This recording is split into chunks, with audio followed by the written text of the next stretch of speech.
ಹೇಳಿ ಸರ್, ಏನೋ ಹೇಳಲಿಕ್ಕಿದೆ ನಿಮಗೆ? ಎಸ್ ಸರ್, ತುಂಬಾ ಇದೆ ಸರ್. ಖಂಡಿತ ಹೇಳಿ ಸರ್. ಪಾಪ ನಿಮಗೆ ಕೆಲಸಕ್ಕೆ ತೊಂದರೆ ಆಗುತ್ತೋ ಏನೋ? ಸರ್ ಫೋನ್ ಕಾಲ್ ಸಿಕ್ಕಿರೋದೇ ಹೆಚ್ಚು, ನಂಗೆ ಕೆಲಸ ಹೋದ್ರೂ ಪರವಾಗಿಲ್ಲ ಸರ್. ಅಯ್ಯೋ, ಹಾಗೆಲ್ಲ ಬೇಡ. ಒಳ್ಳೇದಾಗ್ಲಿ, ಮನಸ್ಸು ಬಿಚ್ಚಿ ಮಾತಾಡಿ ಸರ್. ಸರ್ ಅದೇ ಸರ್, ನಂಗೆ ಇವಾಗ 24 ವರ್ಷ. ನಾನು ಒಂದು ಮಿಡಿಲ್ ಕ್ಲಾಸು. ಓಕೆ. ನಮ್ಮಪ್ಪ ನಂಗೆಲ್ಲ ಕೊಟ್ಟವ್ರು ಸರ್. ಸ್ವಲ್ಪ ಜೋರ ಮಾತಾಡಿ ಸರ್. ಒಳ್ಳೊಳ್ಳೆ ಕಾಲೇಜಲ್ಲಿ, ಆಳ್ವಾಸ್ ಅಂತ ಕಾಲೇಜಲ್ಲಿ. ಅಂದ್ರೆ ನಿಮ್ ಸ್ವಂತ ಬೆಂಗಳೂರು ಅಥವಾ ಬೇರೆ ಕಡೆ? ಬೆಂಗಳೂರೇ ಸರ್. ನಮ್ಮ ಅಲ್ಲಿ ಆಳ್ವಾಸ್ ಅಲ್ಲಿ ಓದಕ್ ಹಾಕಿದ್ರು PU 1-2 ವರ್ಷ. Okay okay. ನಾನು ಒಬ್ಬ ಆವರೇಜ್ ಸ್ಟೂಡೆಂಟ್, ಆದ್ರೂ ನಮ್ಮ ಅಪ್ಪನ ಮೇಲೆ ನಂಬಿಕೆ ಇಟ್ಬಿಟ್ಟು ಅಲ್ಲಿ ಆಳ್ವಾಸ್ ಅಲ್ಲಿ ಹಾಕಿದ್ರು. Okay okay. ನಮ್ಮ ಮಗ ಓದ್ಲಿ ಚೆನ್ನಾಗಿರ್ಲಿ ಅಂತ. ಅಪ್ಪ ಆಮೇಲೆ ಅಲ್ಲಿಂದ ಬಂದು ಕ್ರೈಸ್ಟ್ ನಂಬರ್ 1 ಯೂನಿವರ್ಸಿಟಿ ಬೆಂಗಳೂರಲ್ಲಿ. ಅದು ಯಾವುದು? ಕ್ರೈಸ್ಟ್ ಯೂನಿವರ್ಸಿಟಿ ಅಂದ್ಬಿಟ್ಟು. ಕ್ರೈಸ್ಟ್ ಯೂನಿವರ್ಸಿಟಿ ಡೈರಿ ಸರ್ಕಲ್ ಹತ್ರ ಇದೆಯಲ್ಲ, ಓಕೆ. ಅಲ್ಲಿ ಸರ್. ಎಷ್ಟು ಜನ ಮಕ್ಕಳು ನೀವು? ಸರ್ ನಾನು ನನ್ನ ತಮ್ಮ ಸರ್. ಸೊ ನಿಮ್ಮ ಎಜುಕೇಶನ್ ವಿಚಾರವಾಗಿ ನಿಮಗೆ ಯಾವುದೇ ತೊಂದರೆ ಇಲ್ದಂಗೆ ಬೆಳೆಸಿದ್ರು? ಎಲ್ಲ ಸರ್, ಎಲ್ಲ ಹೇಳಿದೆಲ್ಲ ಕೊಡ್ಸಿದ್ರು ನಮ್ಮಪ್ಪ. ಸೊ ನೀವು ಬೈಕ್ ಯೂಸ್ ಮಾಡ್ತಿದ್ರಾ? ನಾನು ಬೈಕು ಅಷ್ಟೇ ಸರ್, ಒಂದೇ ಸಲ ಕೇಳಿದ್ದು. ಇನ್ನೊಂದು ವಾರಕ್ಕೆ ತಂದ್ಕೊಟ್ರು ಸರ್ ಬುಲೆಟ್. ನಮ್ಮ ಅಪ್ಪನಿಗೆ ಬೇರೆಯವ್ರ ಮಕ್ಕಳ ತರ ಇದು ಬೈಕ್ ಅವರೇ ಅರ್ಥ ಮಾಡ್ಕೊಂಡು ನಮ್ಗೆಲ್ಲ ಕೊಡ್ತಾರೆ ಸರ್. ಅಂದ್ರೆ ಸ್ವಲ್ಪ ಉಳ್ಳವರ, ಅಂದ್ರೆ ಎಲ್ಲಾ ರೀತಿಯಲ್ಲೂ ಚೆನ್ನಾಗಿ. ಅದೇ ಸ್ವಲ್ಪ ಮಿಡಿಲ್ ಕ್ಲಾಸ್ ಸರ್. ನಮ್ಮಪ್ಪ ಟೆಂಪೋ ಓಡಿಸೋದು. ಓ ಪಾಪ, ಅಂದ್ರೆ ಅವ್ರಿಗೆ ನಿಮ್ಮ ಮೇಲಿದ್ದ ಪ್ರೀತಿ. ನನ್ನ ಮೇಲೆ ಹೆವಿ ಹೋಪ್ ಸಿಕ್ಕೊಂಡಿದ್ರು ಸರ್. ನಾನು ಲೈಫಲ್ಲಿ ನಾನು ಎಲ್ಲ ಚೆನ್ನಾಗೇ ಇತ್ತು ಸರ್. ಈ ಕೊರೋನಾ ಟೈಮಲ್ಲಿ ಈ ಗ್ಯಾಂಬ್ಲಿಂಗ್ ಅಂತ ಬರುತ್ತಲ್ಲ ಸರ್, ಜೂಜು ಆನ್ಲೈನ್ ಅಲ್ಲಿ ಕಾಸು ಹಾಕೋದು. ಕೊರೋನಾ ಟೈಮಲ್ಲಿ ನೀವು ಏನ್ ಮಾಡ್ತಿದ್ರಿ? ಅಂದ್ರೆ ಕೆಲಸ ಮಾಡ್ತಿದ್ರ? ಕೆಲಸ ಹೋಯ್ತಾ? ಆವಾಗ ತಾನೇ ನಾನು ಫಸ್ಟ್ ಪ್ರೋನ ಕೆಲಸ ಮಾಡ್ತಿದ್ದೆ ಸರ್. ಓಕೆ. ಅದು ಕಾಂಟ್ರಾಕ್ಟ್ ಬೇಸಿಸ್ ಅಲ್ಲಿ ಕೆಲಸ ಮಾಡ್ತಿದ್ದೆ. ಅಲ್ಲಿ ವರ್ಕ್ ಫ್ರಮ್ ಹೋಮಾ? ವರ್ಕ್ ಫ್ರಮ್ ಹೋಮ್ ಅಲ್ಲಿ ಆಫೀಸಲ್ಲಿ ಇತ್ತು. ಅವಾಗ ಕೊರೋನಾ ಬಿಫೋರ್ 2019 ಅಲ್ಲಿ ನಾನು ಕೆಲ್ಸಕ್ಕೆ ಹೋಗಿದ್ದು. ಕಾಲೇಜ್ ಆಗಿದ ತಕ್ಷಣ ಜಾಯ್ನ್ ಆಯ್ತು ಕೆಲ್ಸಕ್ಕೆ. ಓಕೆ. 1 ಇಯರ್ ಮಾಡಿದೆ ಸರ್. ಆಮೇಲೆ ಕೊರೋನಾ ಬಂದ್ಮೇಲೆ ಹಿಂಗೆ ಕಾಂಟ್ರಾಕ್ಟ್ ಕ್ಯಾನ್ಸಲ್ ಆಯ್ತು. ಆಮೇಲೆ ಮನೇಲಿ ಇದ್ದೆ. ಅವಾಗ ಸ್ವಲ್ಪ ಆಕ್ಸಿಡೆಂಟ್ ಆಯ್ತು. ಹೊಸ ಗಾಡಿ ಕೊಡ್ಸಿದ್ರಲ್ಲ ನಮ್ಮಪ್ಪ, ಬುಲೆಟ್. ನಮ್ಮ ಮಗ ಎಲ್ಲ ಓದ್ಬು ಎಲ್ಲ ಕೆಲ್ಸಕ್ಕೆ ಅವನೇ ಹುಡ್ಕೊಂಡು ಹೋಗ್ತಾನೆ ಅಂತ ಖುಷಿ ಕೊಡ್ಸಿದ್ರು. ನಾನು ತಗೊಂಡ 1 ವಾರಕ್ಕೆ ಆಕ್ಸಿಡೆಂಟ್ ಮಾಡ್ಕೊಂಡೆ. ಅಂದ್ರೆ ನೀವೇ ಗುದ್ದಿದ್ದ ಅಥವಾ ಬೇರೆಯವ್ರು ಬಂದು ಗುದ್ದಿದ್ದ? ಅದೇ ನಾನು ಫ್ರೆಂಡ್ ಹೋಗುವಾಗ ಮಾತಾಡ್ಕೊಂಡು ಹಿಂಗೆ ಟಚ್ ಹಾಕಿ ಬಿದ್ದಿದ್ದು ಸರ್. ಹುಷಾರಾಗಿ ಹೋಗ್ಬೇಕಲ್ವನಪ್ಪ. ಹೆಲ್ಮೆಟ್ ಹಾಕಿದ್ರಾ? ಹೆಲ್ಮೆಟ್ ಹಾಕಿದ್ದೆ ಸರ್. ಅದು ಗಾಡಿಗೆ ಒಂದು 2-10 ಲಕ್ಷ ಕೊಟ್ಟಿದ್ರು. ನನ್ನ ಕಾಲ್ ಆಪರೇಷನ್ಗೆ 3 ಲಕ್ಷ ಆಯ್ತು ಸರ್, ಗಾಡಿಗಿಂತ ಜಾಸ್ತಿ. ಅಲ್ಲಿ ಒಂದು ನೋವು ಕೊಟ್ಟ ನಮ್ಮ ಅಪ್ಪನ್ಗೆ ಪಾಪ. ಆಮೇಲೆ ಇನ್ನ ಗಾಡಿದು ಇನ್ಸ್ಟಾಲ್ಮೆಂಟ್ ಅಲ್ಲಿ 50,000 ಕಟ್ಟು, ತಿಂಗಳಿಗೆ 6,000 ಕಟ್ತಾ ಇದ್ವಿ. ಅದು 3 ವರ್ಷ ಕಟ್ಟಿದ್ರು. ನಾನೇ ಕೆಲ್ಸಕ್ಕೆ ಹೋಗಿ ಕಟ್ತಾ ಇದ್ದೆ ಅದು. ಈ ಕೊರೋನಾ ಟೈಮಲ್ಲಿ ಸರ್, ಅದೇ ಮನೇಲಿ ಒಬ್ನೇ ಇರ್ತಾ ಇದ್ರಲ್ಲ ಸ್ವಲ್ಪ ಟೈಮಲ್ಲಿ. ಅದೇ ಸರ್, ಕೊರೋನಾ ಟೈಮಲ್ಲಿ ಅವಾಗ ಇರ್ತಾ ಇದ್ನಲ್ಲ ಸರ್ ಮನೇಲಿ ಒಬ್ನೇ. ಆವಾಗ ಈ ಗ್ಯಾಮ್ಲಿಂಗ್ ಆಡ್ಗಳು ನೋಡಿ ಹಿಂಗೆ ಸರ್, ಒಂದ್ಸಲಿ ರೋಲೆಟ್ ಅಂತ ಬರುತ್ತೆ ಸರ್, ಕ್ಯಾಸಿನೋ. ಅದು 36 ನಂಬರ್ಸ್ ಇರುತ್ತೆ. ಆ ಬಾಲ್ ಲೈಕ್ ತಿರ್ಗ್ತಾ ಇರುತ್ತೆ, ಅಲ್ಲಿ ಅಮೌಂಟ್ ಹಾಕೋದು ನಾವು ಸರ್. ಹಿಂಗೆ ಸುಮ್ನೆ ಟೈಮ್ ಪಾಸ್ ಅಂತಾನೆ ಒಂದು 20-30 ಆಡ್ತಾ ಇದ್ದೆ ಸರ್. ಅಂದ್ರೆ 20 ರೂಪಾಯಿ 30 ರೂಪಾಯಿ? 20-30 ರೂಪಾಯಿ ಹಂಗೆ ಹಾಕೊಂಡು ಆಡ್ತಿದ್ದೆ, ಸ್ಮಾಲ್ ಅಮೌಂಟ್. ಬಟ್ ನಿಮಗೆ ಲಾಭ ಬರ್ತಿತ್ತಾ ಸರ್? ಅವಾಗ ಹಿಂಗೆ ಲೈಕ್ ಬರ್ತಿತ್ತು. ಅವಾಗ ನಂಗೆ ಅಷ್ಟೇನು ಗೊತ್ತಾಗ್ತಾ ಇರ್ಲಿಲ್ಲ. ಬಟ್ ಅದೊಂದು ಟೈಮ್ ಪಾಸ್ ತರ ತಗೊಂಡಿದ್ರ ಸರ್? ಅದೊಂದು ಟೈಮ್ ಪಾಸ್ ತರ ಮಾಡ್ತಿದ್ರ ಅಥವಾ ಏನಾದ್ರು ಎಲ್ಲೋ ಫೇಸ್ಬುಕ್ ಅಲ್ಲೆಲ್ಲ ಆಡ್ ನೋಡಿ ಹಿಂಗೂ ಮಾಡ್ಬೋದಾ, ಹಿಂಗೂ ಈಸಿಯಾಗಿ ಸಂಪಾದನೆ ಮಾಡ್ಬೋದಾ ಅಂತ ಮೈನ್ಸು ಒಂದ್ಸಲಿ ಬಂದ್ಬಿಡ್ತು ಸರ್. ಓಕೆ. ಆವಾಗ ಏನ್ ಮಾಡಿದೆ, ಸ್ವಲ್ಪ ನಾನು ಒಂದು 200-300 ರೂಪಾಯಿ ಸ್ಟಾರ್ಟಿಂಗ್ ಅಲ್ಲಿ ಹಾಕೊಂಡೆ ಸರ್. ಹಂಗೆ ಆಡ್ತಾ ಇದ್ದೆ. ಒಂದ್ಸಲಿ ಹಿಂಗೆ ಲಕ್ ಅಂತಾರಲ್ಲ ಸರ್, ಏನೋ ಅದು 200ಗೆ 20 ರೂಪೀಸ್ ಇನ್ವೆಸ್ಟ್ ಮಾಡಿದ್ದೆ ಒಂದು ನಂಬರ್ ಮೇಲೆ. ಅದು ಲೈಟ್ನಿಂಗ್ ಅಂತ ಕೊಡ್ತಾರೆ, 20 × 250. 200 ರೂಪೀಸ್ ಹಾಕಿದ್ದೆ ಇಂಟು 250, 68,000 ಬಂದ್ಬಿಡ್ತು ಸರ್ ನನಗೆ. ನನ್ಗೆ ಇಷ್ಟು ಈಸಿಯಾಗಿ ಕಾಸು ಮಾಡ್ಬೋದಾ ಅನ್ಸ್ಬಿಡ್ತು ಲೈಫಲ್ಲಿ. ಇದೆಲ್ಲ 68,000 ನಿಮ್ಮ ಅಕೌಂಟಿಗೆ ಬಂತ ಸರ್? ಅದು ಲಿಮಿಟ್ 30,000 ವಿಡ್ರಾಲ್ ದಿನಕ್ಕೆ. ನಾನು ನೈಟ್ ಎಲ್ಲ ತಿರ್ಗಾ 68,000 ಬಂದಿದ ತಕ್ಷಣ ನಾನು ವಿಡ್ರಾ ಮಾಡಿಲ್ಲ. ನೈಟ್ ಎಲ್ಲ ಆಡ್ದೆ. ನೈಟ್ ಎಲ್ಲ ಆಡಿ 1.5 ಲಕ್ಷ ಮಾಡಿದೆ ಸರ್ ಒಂದಿನಕ್ಕೆ. ಬಟ್ ನೀವು 3 ಸಲ ವಿತ್ಡ್ರಾ ಮಾಡ್ಬೋದಿತ್ತಲ್ಲ? ಸರ್ ಮಾಡಿಲ್ಲ. ಅದೇ ಸರ್ ಒಂದ್ಸಲಿ ಅದೇ ಅಲ್ಲ ಹೇಳ್ತಾರಲ್ಲ, ಅತಿ ಆಸೆ ಬಿದ್ರೆ ಓ ಹಂಗೆ ಅದೇನೋ ಆಗುತ್ತೆ ಅಂತಾನೆ. ಇನ್ನೊಂದ್ ಸ್ವಲ್ಪ ನಾನು ಜಾಸ್ತಿ 30,000 ಮಾಡೋಣ. ವಿಡ್ರಾಗ್ ಹಾಕ್ಬಿಟ್ಟೆ ಸರ್. ಅದು ಇವತ್ತು ವಿಡ್ರಾ ಕೊಟ್ರೆ ನಾಳೆ 2 ದಿವಸದಲ್ಲಿ ಅಕೌಂಟ್ಗೆ ಹಾಕ್ತಾರೆ. ಓಕೆ. ತಿರ್ಗಾ ಇನ್ನೊಂದು ಮಾರನೇ ದಿನ ಎದ್ಬಿಟ್ಟು ಹೆಂಗೋ 30,000 ವಿಡ್ರಾ ಮಾಡಿದೀನಿ, ಇವಾಗ 1,25,000 ಐತೆ, ಇನ್ನ ಮಾಡೋಣ ಒಂದು ಅಂತ ಮಾಡಕ್ ಹೋದೆ ಸರ್. ಹ್ಮ್. ಸರ್ ನಂಬ್ತಿರಲ್ಲ 10 ನಿಮಿಷದಲ್ಲಿ ಎಲ್ಲ ಹೋಗ್ಬಿಡ್ತು ಸರ್. ಅಂದ್ರೆ 20-30 ರೂಪಾಯಿ ಆ ರೀತಿ ಹಾಕಿದ್ರು ಹೊಂಟೋಯ್ತಾ? ಅದೇ ಸರ್ ಜಾಸ್ತಿ ಇತ್ತಲ್ಲ ಅಮೌಂಟು. ಸೊ ನೀವು ಅವಾಗ 10,000 ಇನ್ವೆಸ್ಟ್ಮೆಂಟೇ ಜಾಸ್ತಿ ಮಾಡಿದ್ರಿ. 10,000 20,30,000 ಒಂದೇ ಸಲ 10,000 ಹಾಕೋದು, ಹ್ಮ್ ಹಂಗಕ್ ಮಾಡಕ್ ಸ್ಟಾರ್ಟ್ ಮಾಡಿದೆ ಸರ್. ಹ್ಮ್ ಆವತ್ತಿಂದ ಸರ್ ಆಮೇಲೆ ಅದೆಲ್ಲ ಹೋಯ್ತಾ, ಆಮೇಲೆ ಒಂದೇ ಸಲ 10,000 ಹಾಕ್ದೆ. ಓಕೆ. ಯಾವ 100-200 ರೂಪಾಯಿ ಹಾಕೋ ಜಾಗದಲ್ಲಿ 10,000 ಹಾಕ್ದೆ. ಓ ಇಷ್ಟು ದಿವಸ ಕಾಸು ಮಾಡ್ಬೋದು ಅಂದ್ಬಿಟ್ಟು ಹ್ಮ್ ಸರ್ ಹಾಕಿದ್ದು 5 ನಿಮಿಷಕ್ಕೆ ಹೋಗ್ಬಿಡ್ತು ಸರ್ 10,000. ತಿರ್ಗಾ 10,000 ಹೋಯ್ತು ಅಂದ್ಬಿಟ್ಟು ತಿರ್ಗಾ ಬೇರೆ ಕಡೆ ಸಾಲ ಮಾಡಿ ಬೆತ್ಕೊಬಂದು 20,000 ಹಾಕ್ದೆ ಸರ್. ಸಾಲ ಮಾಡಿ ರಿಕವರಿ.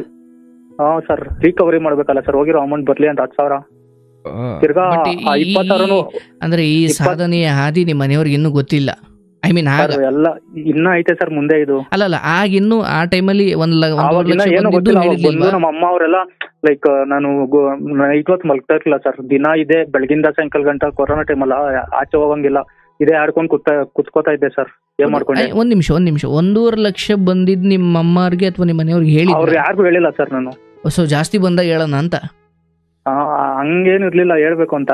ಸುಮ್ನೆ ನಾನು ಅದು ನನಗೂ ಗೊತ್ತಿರ್ಲಿಲ್ಲ. ಅದು ಲಕ್ ಅಂತಾರಲ್ಲ ಸರ್, ಅದು 68,000 ಒಂದೇ ಸಲ ಬಂತಲ್ಲ. ನಾನು ಅನ್ಎಕ್ಸೆಪ್ಟೆಡ್ ನಾನು ಏನು ಮಾಡಿಲ್ಲ ನನ್ ಬರೋಕೆ ಅಂತ. ನಾನು ಹಂಗೆ ಸುಮ್ನೆ ಟೈಮ್ ಪಾಸ್ ಆಡ್ತಾ ಇದ್ದೀವಿ ಸರ್. ಅಂದ್ರೆ ಸುಮ್ನೆ ಹಿಂಗೆ ಚಿಕ್ಕ ಅಮೌಂಟ್ ಅಲ್ಲಿ. ಆಮೇಲೆ ಒಂದು 20,000 ಸಾಲ ಮಾಡಿ ತಿರ್ಗಾ ಬಂದು ಹಾಕೊಂಡೆ ಸರ್. 10,000 ಹೋಗಿದ್ ಬರ್ಲಿ ಅಂದ್ಬಿಟ್ಟು ಅದ್ 20,000 ಹೋಗಿ ಟೋಟಲ್ 30,000 ಆಯ್ತು ಸರ್. ಹಿಂಗೆ ಅಲ್ಲಿ ಸಾಲ ಮಾಡೋದು ತಿರ್ಗಾ ಹಾಕೋದು, ಹೋಗಿದ್ ಬರ್ಲಿ ಅಂತ. ಅದ್ ಬರಲ್ಲ ಸರ್, ನನ್ಗೂ ಗೊತ್ತು ಅದ್ ಬರಲ್ಲ ಅಂತ. ಬಟ್ ಅದು ರಿಕವರಿ ಅನ್ನೋದು ಅಡಿಕ್ಷನ್ ಆಗ್ಬಿಡ್ತಿತ್ತಲ್ಲ ಸರ್. ನನ್ಗೆ ಅದು ಆಗ್ಬಿಡೈತೆ ಸರ್. ಇವಾಗ ಅದಿದ್ದು ಆಚೆ ಬರಕ್ಕೆ ಆಗ್ತಾ ಇಲ್ಲ ನನ್ನ ಕೈಯಲ್ಲಿ. ಇದುವರೆಗೂ ನಮ್ಮ ಅಪ್ಪ ನನ್ಗೆ ಟೈಟ್ ಮಾರಿ 18 ಲಕ್ಷ ಸಾಲ ತೀರ್ಸೋರು ಸರ್. ಎಲ್ಲಿ ಸ್ಟಾರ್ಟ್ 20 ರೂಪಾಯಿಂದ ಹಿಡಿದು ಇವಾಗ 18 ಲಕ್ಷ ಸಾಲ ಮಾಡಿ ನಮ್ಮ ಅಪ್ಪ ತೀರ್ಸೋರು ಸರ್. ಅಲ್ಲಪ್ಪ, 18 ಲಕ್ಷ ಕೊಟ್ಟವ್ರು ಯಾರು ನಿನಗೆ?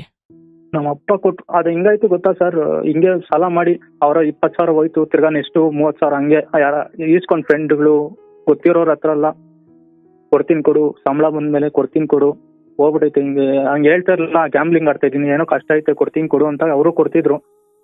ನಾನು ಎತ್ಕೊಂಡ್ ಬಂದು ಇಲ್ಲಿ ಸೋಲೋದು ಸರ್. ಅದು ನನಗೂ ಗೊತ್ತು ಅದು ಬರಲ್ಲ ಅಂತ. ಬಟ್ ಅದು ಹೋಗಿರೋ ಕಾಸೆಲ್ಲ ಬರ್ಲಿ ಅಂತ ಒಂದು ಇದು ಸರ್. ನನಗೆ ಎಲ್ಲ ಚೆನ್ನಾಗಿದ್ದು ಸರ್. ಹಿಂಗ್ ಮಾಡ್ಕೊಂಡ್ಬಿಟ್ಟಿದ್ದೀನಿ ಲೈಫಲ್ಲಿ ಇವಾಗ. ಆಮೇಲೆ ನಮ್ಮ ಅಪ್ಪ ನಂಗೆ ಚಿಕ್ಕ ವಯಸ್ಸು 24ಕ್ಕೆ ಮದುವೆ ಮಾಡ್ಬಿಟ್ರು ರೀಸೆಂಟ್ ಆಗಿ. ಇನ್ನೂ ಈ ಫೆಬ್ರವರಿ 27 ಬಂದ್ರೆ 24 ಬಂದ್ರೆ 1 ವರ್ಷ ಆಗುತ್ತೆ ನಂಗೆ ಮದುವೆಗೆ. ಅಂದ್ರೆ ನೀವು ಕಳೆದ ವರ್ಷ ಮದುವೆ ಆದ್ರಿ? ಫೆಬ್ರವರಿ ಮದುವೆ. ಇದರ ಸುಳಿಯಲ್ಲಿದ್ದಾಗ್ಲಿ ಮದುವೆ ಆಗಿದ್ದ ಸರ್? ಅದೇ ಫಸ್ಟೇ ಕೊರೋನಾ ಟೈಮಲ್ಲಿ ಮಾತುಕತೆ ಆಗಿತ್ತು ಮದುವೆಗೆ ನನಗೆ. ಅವಾಗೆಲ್ಲ ಚೆನ್ನಾಗಿದ್ದೆ ಸರ್. ನಾನು 1 ರೂಪಾಯಿ ಹಾಳು ಮಾಡ್ತಾ ಇದ್ರು ಅವನೆಲ್ಲ.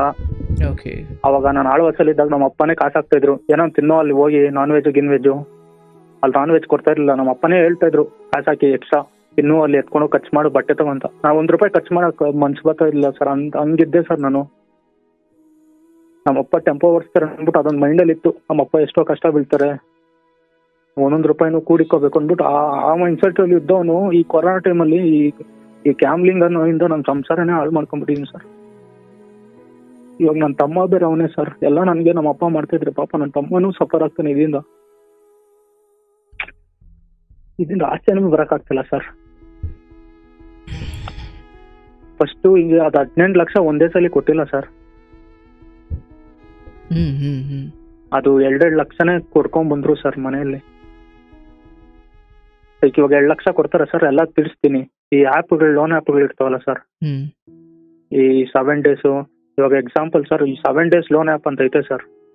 ಅವ್ರು ಕೊಡೋದೇ 200-300 ರೂಪಾಯಿ ಸರ್. ಅದು 3,000 ಕೊಡ್ತಾರೆ ಸರ್. ಅದಲ್ಲಿ ಅವರು 3,000ದಲ್ಲಿ 1,900 ರೂಪಾಯಿ ಇಟ್ಕೊಂಡು 2,100 ರೂಪಾಯಿ ಹಾಕ್ತಾರೆ. ನಾವು 7 ದಿನ ಆದ್ಮೇಲೆ 4,000 ಕಟ್ಬೇಕು. ನಮ್ ಬರೋದ್ ಅಕೌಂಟ್ಗೆ 2,100 ರೂಪಾಯಿ. ಅಂದ್ರೆ ಅದು ಬಡ್ಡಿ ಅಂತಲ್ಲ? ಅದೇ ಲೋನ್ ಆ್ಯಪ್ ಸರ್ ಅದು. ಅಲ್ಲ ಉಳಿದದ್ದು ನೀವೇನ್ 4,000 ಅಥವಾ 2,000 ಸಮ್ ಮೋರ್ ಆಗ್ತಿರಲ್ಲ, ಅದು 1,900 7 ದಿನಕ್ಕೆ ಬಡ್ಡಿ ಸರ್. ಬಡ್ಡಿ. ಅವ್ರೇನೋ 1 ದಿನ ಲೇಟ್ ಆದ್ರೂ ಸರ್ ಫುಲ್ಲು ಲೈಕ್ ಎಲ್ಲ ಗ್ರೂಪ್ ವಾಟ್ಸಪ್ ಗ್ರೂಪ್ ಕ್ರಿಯೇಟ್ ಮಾಡಿ ಎಲ್ಲಾರ್ಗು ನಮ್ಮ ಫ್ಯಾಮಿಲಿ ಅವ್ರಿಗೆಲ್ಲ ಹ್ಯಾಕ್ ಮಾಡ್ಬಿಟ್ಟು ಫೋನ್ಗಳೆಲ್ಲ ಶೇರ್ ಮಾಡ್ತಾರೆ ಸರ್ ಡಾಟಾ. ಹಂಗೆಲ್ಲ ಮಾಡ್ಕೊಂಡ್ರಿ ಸರ್. ಅದು ನಮ್ಮ ಅಪ್ಪ ನಿಮ್ಗೆ ಆ 2.5 ರೀತಿ ಲಕ್ಷ ಯಾವತ್ತಾದ್ರೂ ಮಾಡಿದ್ರ ಅವರು? ಸರ್. ಒಂದ್ ದಿವಸ ಹಿಂಗೆ ಲೈಕ್ 7 days ಟೈಮ್ ಇರುತ್ತೆ. 6ನೇ ದಿನಕ್ಕೆ ಫೋನ್ ಮಾಡ್ಬಿಡ್ತಾರೆ. ಫೋನ್ ಮಾಡಿ ನನಗೆ ಇವಾಗ 5 ನಿಮಿಷದಲ್ಲಿ ಅಮೌಂಟ್ ಕಳ್ಸಿಲ್ಲ ಅಂದ್ರೆ ಇದು ಗ್ರೂಪ್ ಕ್ರಿಯೇಟ್ ಮಾಡಿ ಅಂತ ಎಲ್ಲ ಕಳ್ಸಿಬಿಡ್ತೀನಿ ನಿಮ್ಮ ಫ್ಯಾಮಿಲಿಗೆ ಅಂತ ಥ್ರೆಟ್ ಮಾಡ್ತಾರೆ ಸರ್. ನನಗೂ ಮಾಡೋರು ಸರ್ ಬೇಜಾನ್ಸಲಿ ಹಂಗೆ. ಬಟ್ ನೀವು ಅವಾಗ ಯಾರ ಹತ್ರನೂ ಇಸ್ಕೊಂಡು ಕೊಡ್ತಾ ಇದ್ರಿ? ಇನ್ನು 5 ನಿಮಿಷದಲ್ಲಿ ಅದು ನಾನು ಯೂಟ್ಯೂಬಲ್ಲೆಲ್ಲ ನೋಡಿದೆ ಸರ್, ಮಾಡೋರು ಸರ್ ಹಂಗೆಲ್ಲ ಬೇಜಾನ್ ಜನಕ್ಕೆ. ನಾನು ಬೈಕ್ ಬೇರೆಯವ್ರ ಹತ್ರ ಇಸ್ಕೊಟ್ಬಿಡ್ತಾ ಇದ್ದೆ. ಅದು ಹಂಗಾಯ್ತು ಸರ್. ಆಮೇಲೆ 2.5 ಲಕ್ಷನೇ ನಮ್ಮ ಅಪ್ಪ ಇವಾಗ ಕೊಡ್ತಾರೆ ಸರ್ 2 ಲಕ್ಷ ಅಂತ. ಅಷ್ಟು 2.5 ಅಷ್ಟು ಮಾಡ್ತೀನಿ ಸರ್ ಸಾಲ ಫಸ್ಟು. ಅದು ತೀರ್ಸ್ತಾರೆ ನಮ್ಮ ಅಪ್ಪ. ಹಂಗೆ ಹೇಳ್ಬಿಡ್ತೀನಿ, ಅಪ್ಪ ಹಿಂಗೆ ಮಾಡ್ಕೊಂಡ್ಬಿಟ್ಟಿದ್ದೀನಿ. ಒಂದು ನಿಮಿಷ, ನಿಮ್ಮ ತಂದೆ 2.5 ಲಕ್ಷ ಕೊಡ್ತಿದ್ರಲ್ಲ, ಅಂದ್ರೆ ನೀವು ಇಷ್ಟೆಲ್ಲ ಸಾಲ ಮಾಡ್ಕೊಂಡಿದ್ದೀರಾ ಅಂತ ಗೊತ್ತಿದ್ದು ಕೊಡ್ತಾ ಇದ್ದಿದ್ದ? ಸರ್ ಅದು ಹಂಗಲ್ಲ ಸರ್, ಒಂದೇ ಸಲ 18 ಲಕ್ಷ ಸಾಲ ಮಾಡಿಲ್ಲ ನಾನು. ನಾನು 2.5 ಲಕ್ಷ ಗಂಟೆ ಸಾಲ ಮಾಡ್ತಿದ್ದೆ. ಇಸ್ಕೊಂಡಿರೋದು ಕಂತು ಬೇಕಂತೂ, ಸಾಲ ಮಾಡೋದು ಕಂತು ಬೇಕಂತೂ. ಸರ್ ಇದು ಆ ಆ್ಯಪ್ಗಳಲ್ಲಿ ಸ್ವಲ್ಪ ಎತ್ತಾ ಇದ್ದೆ.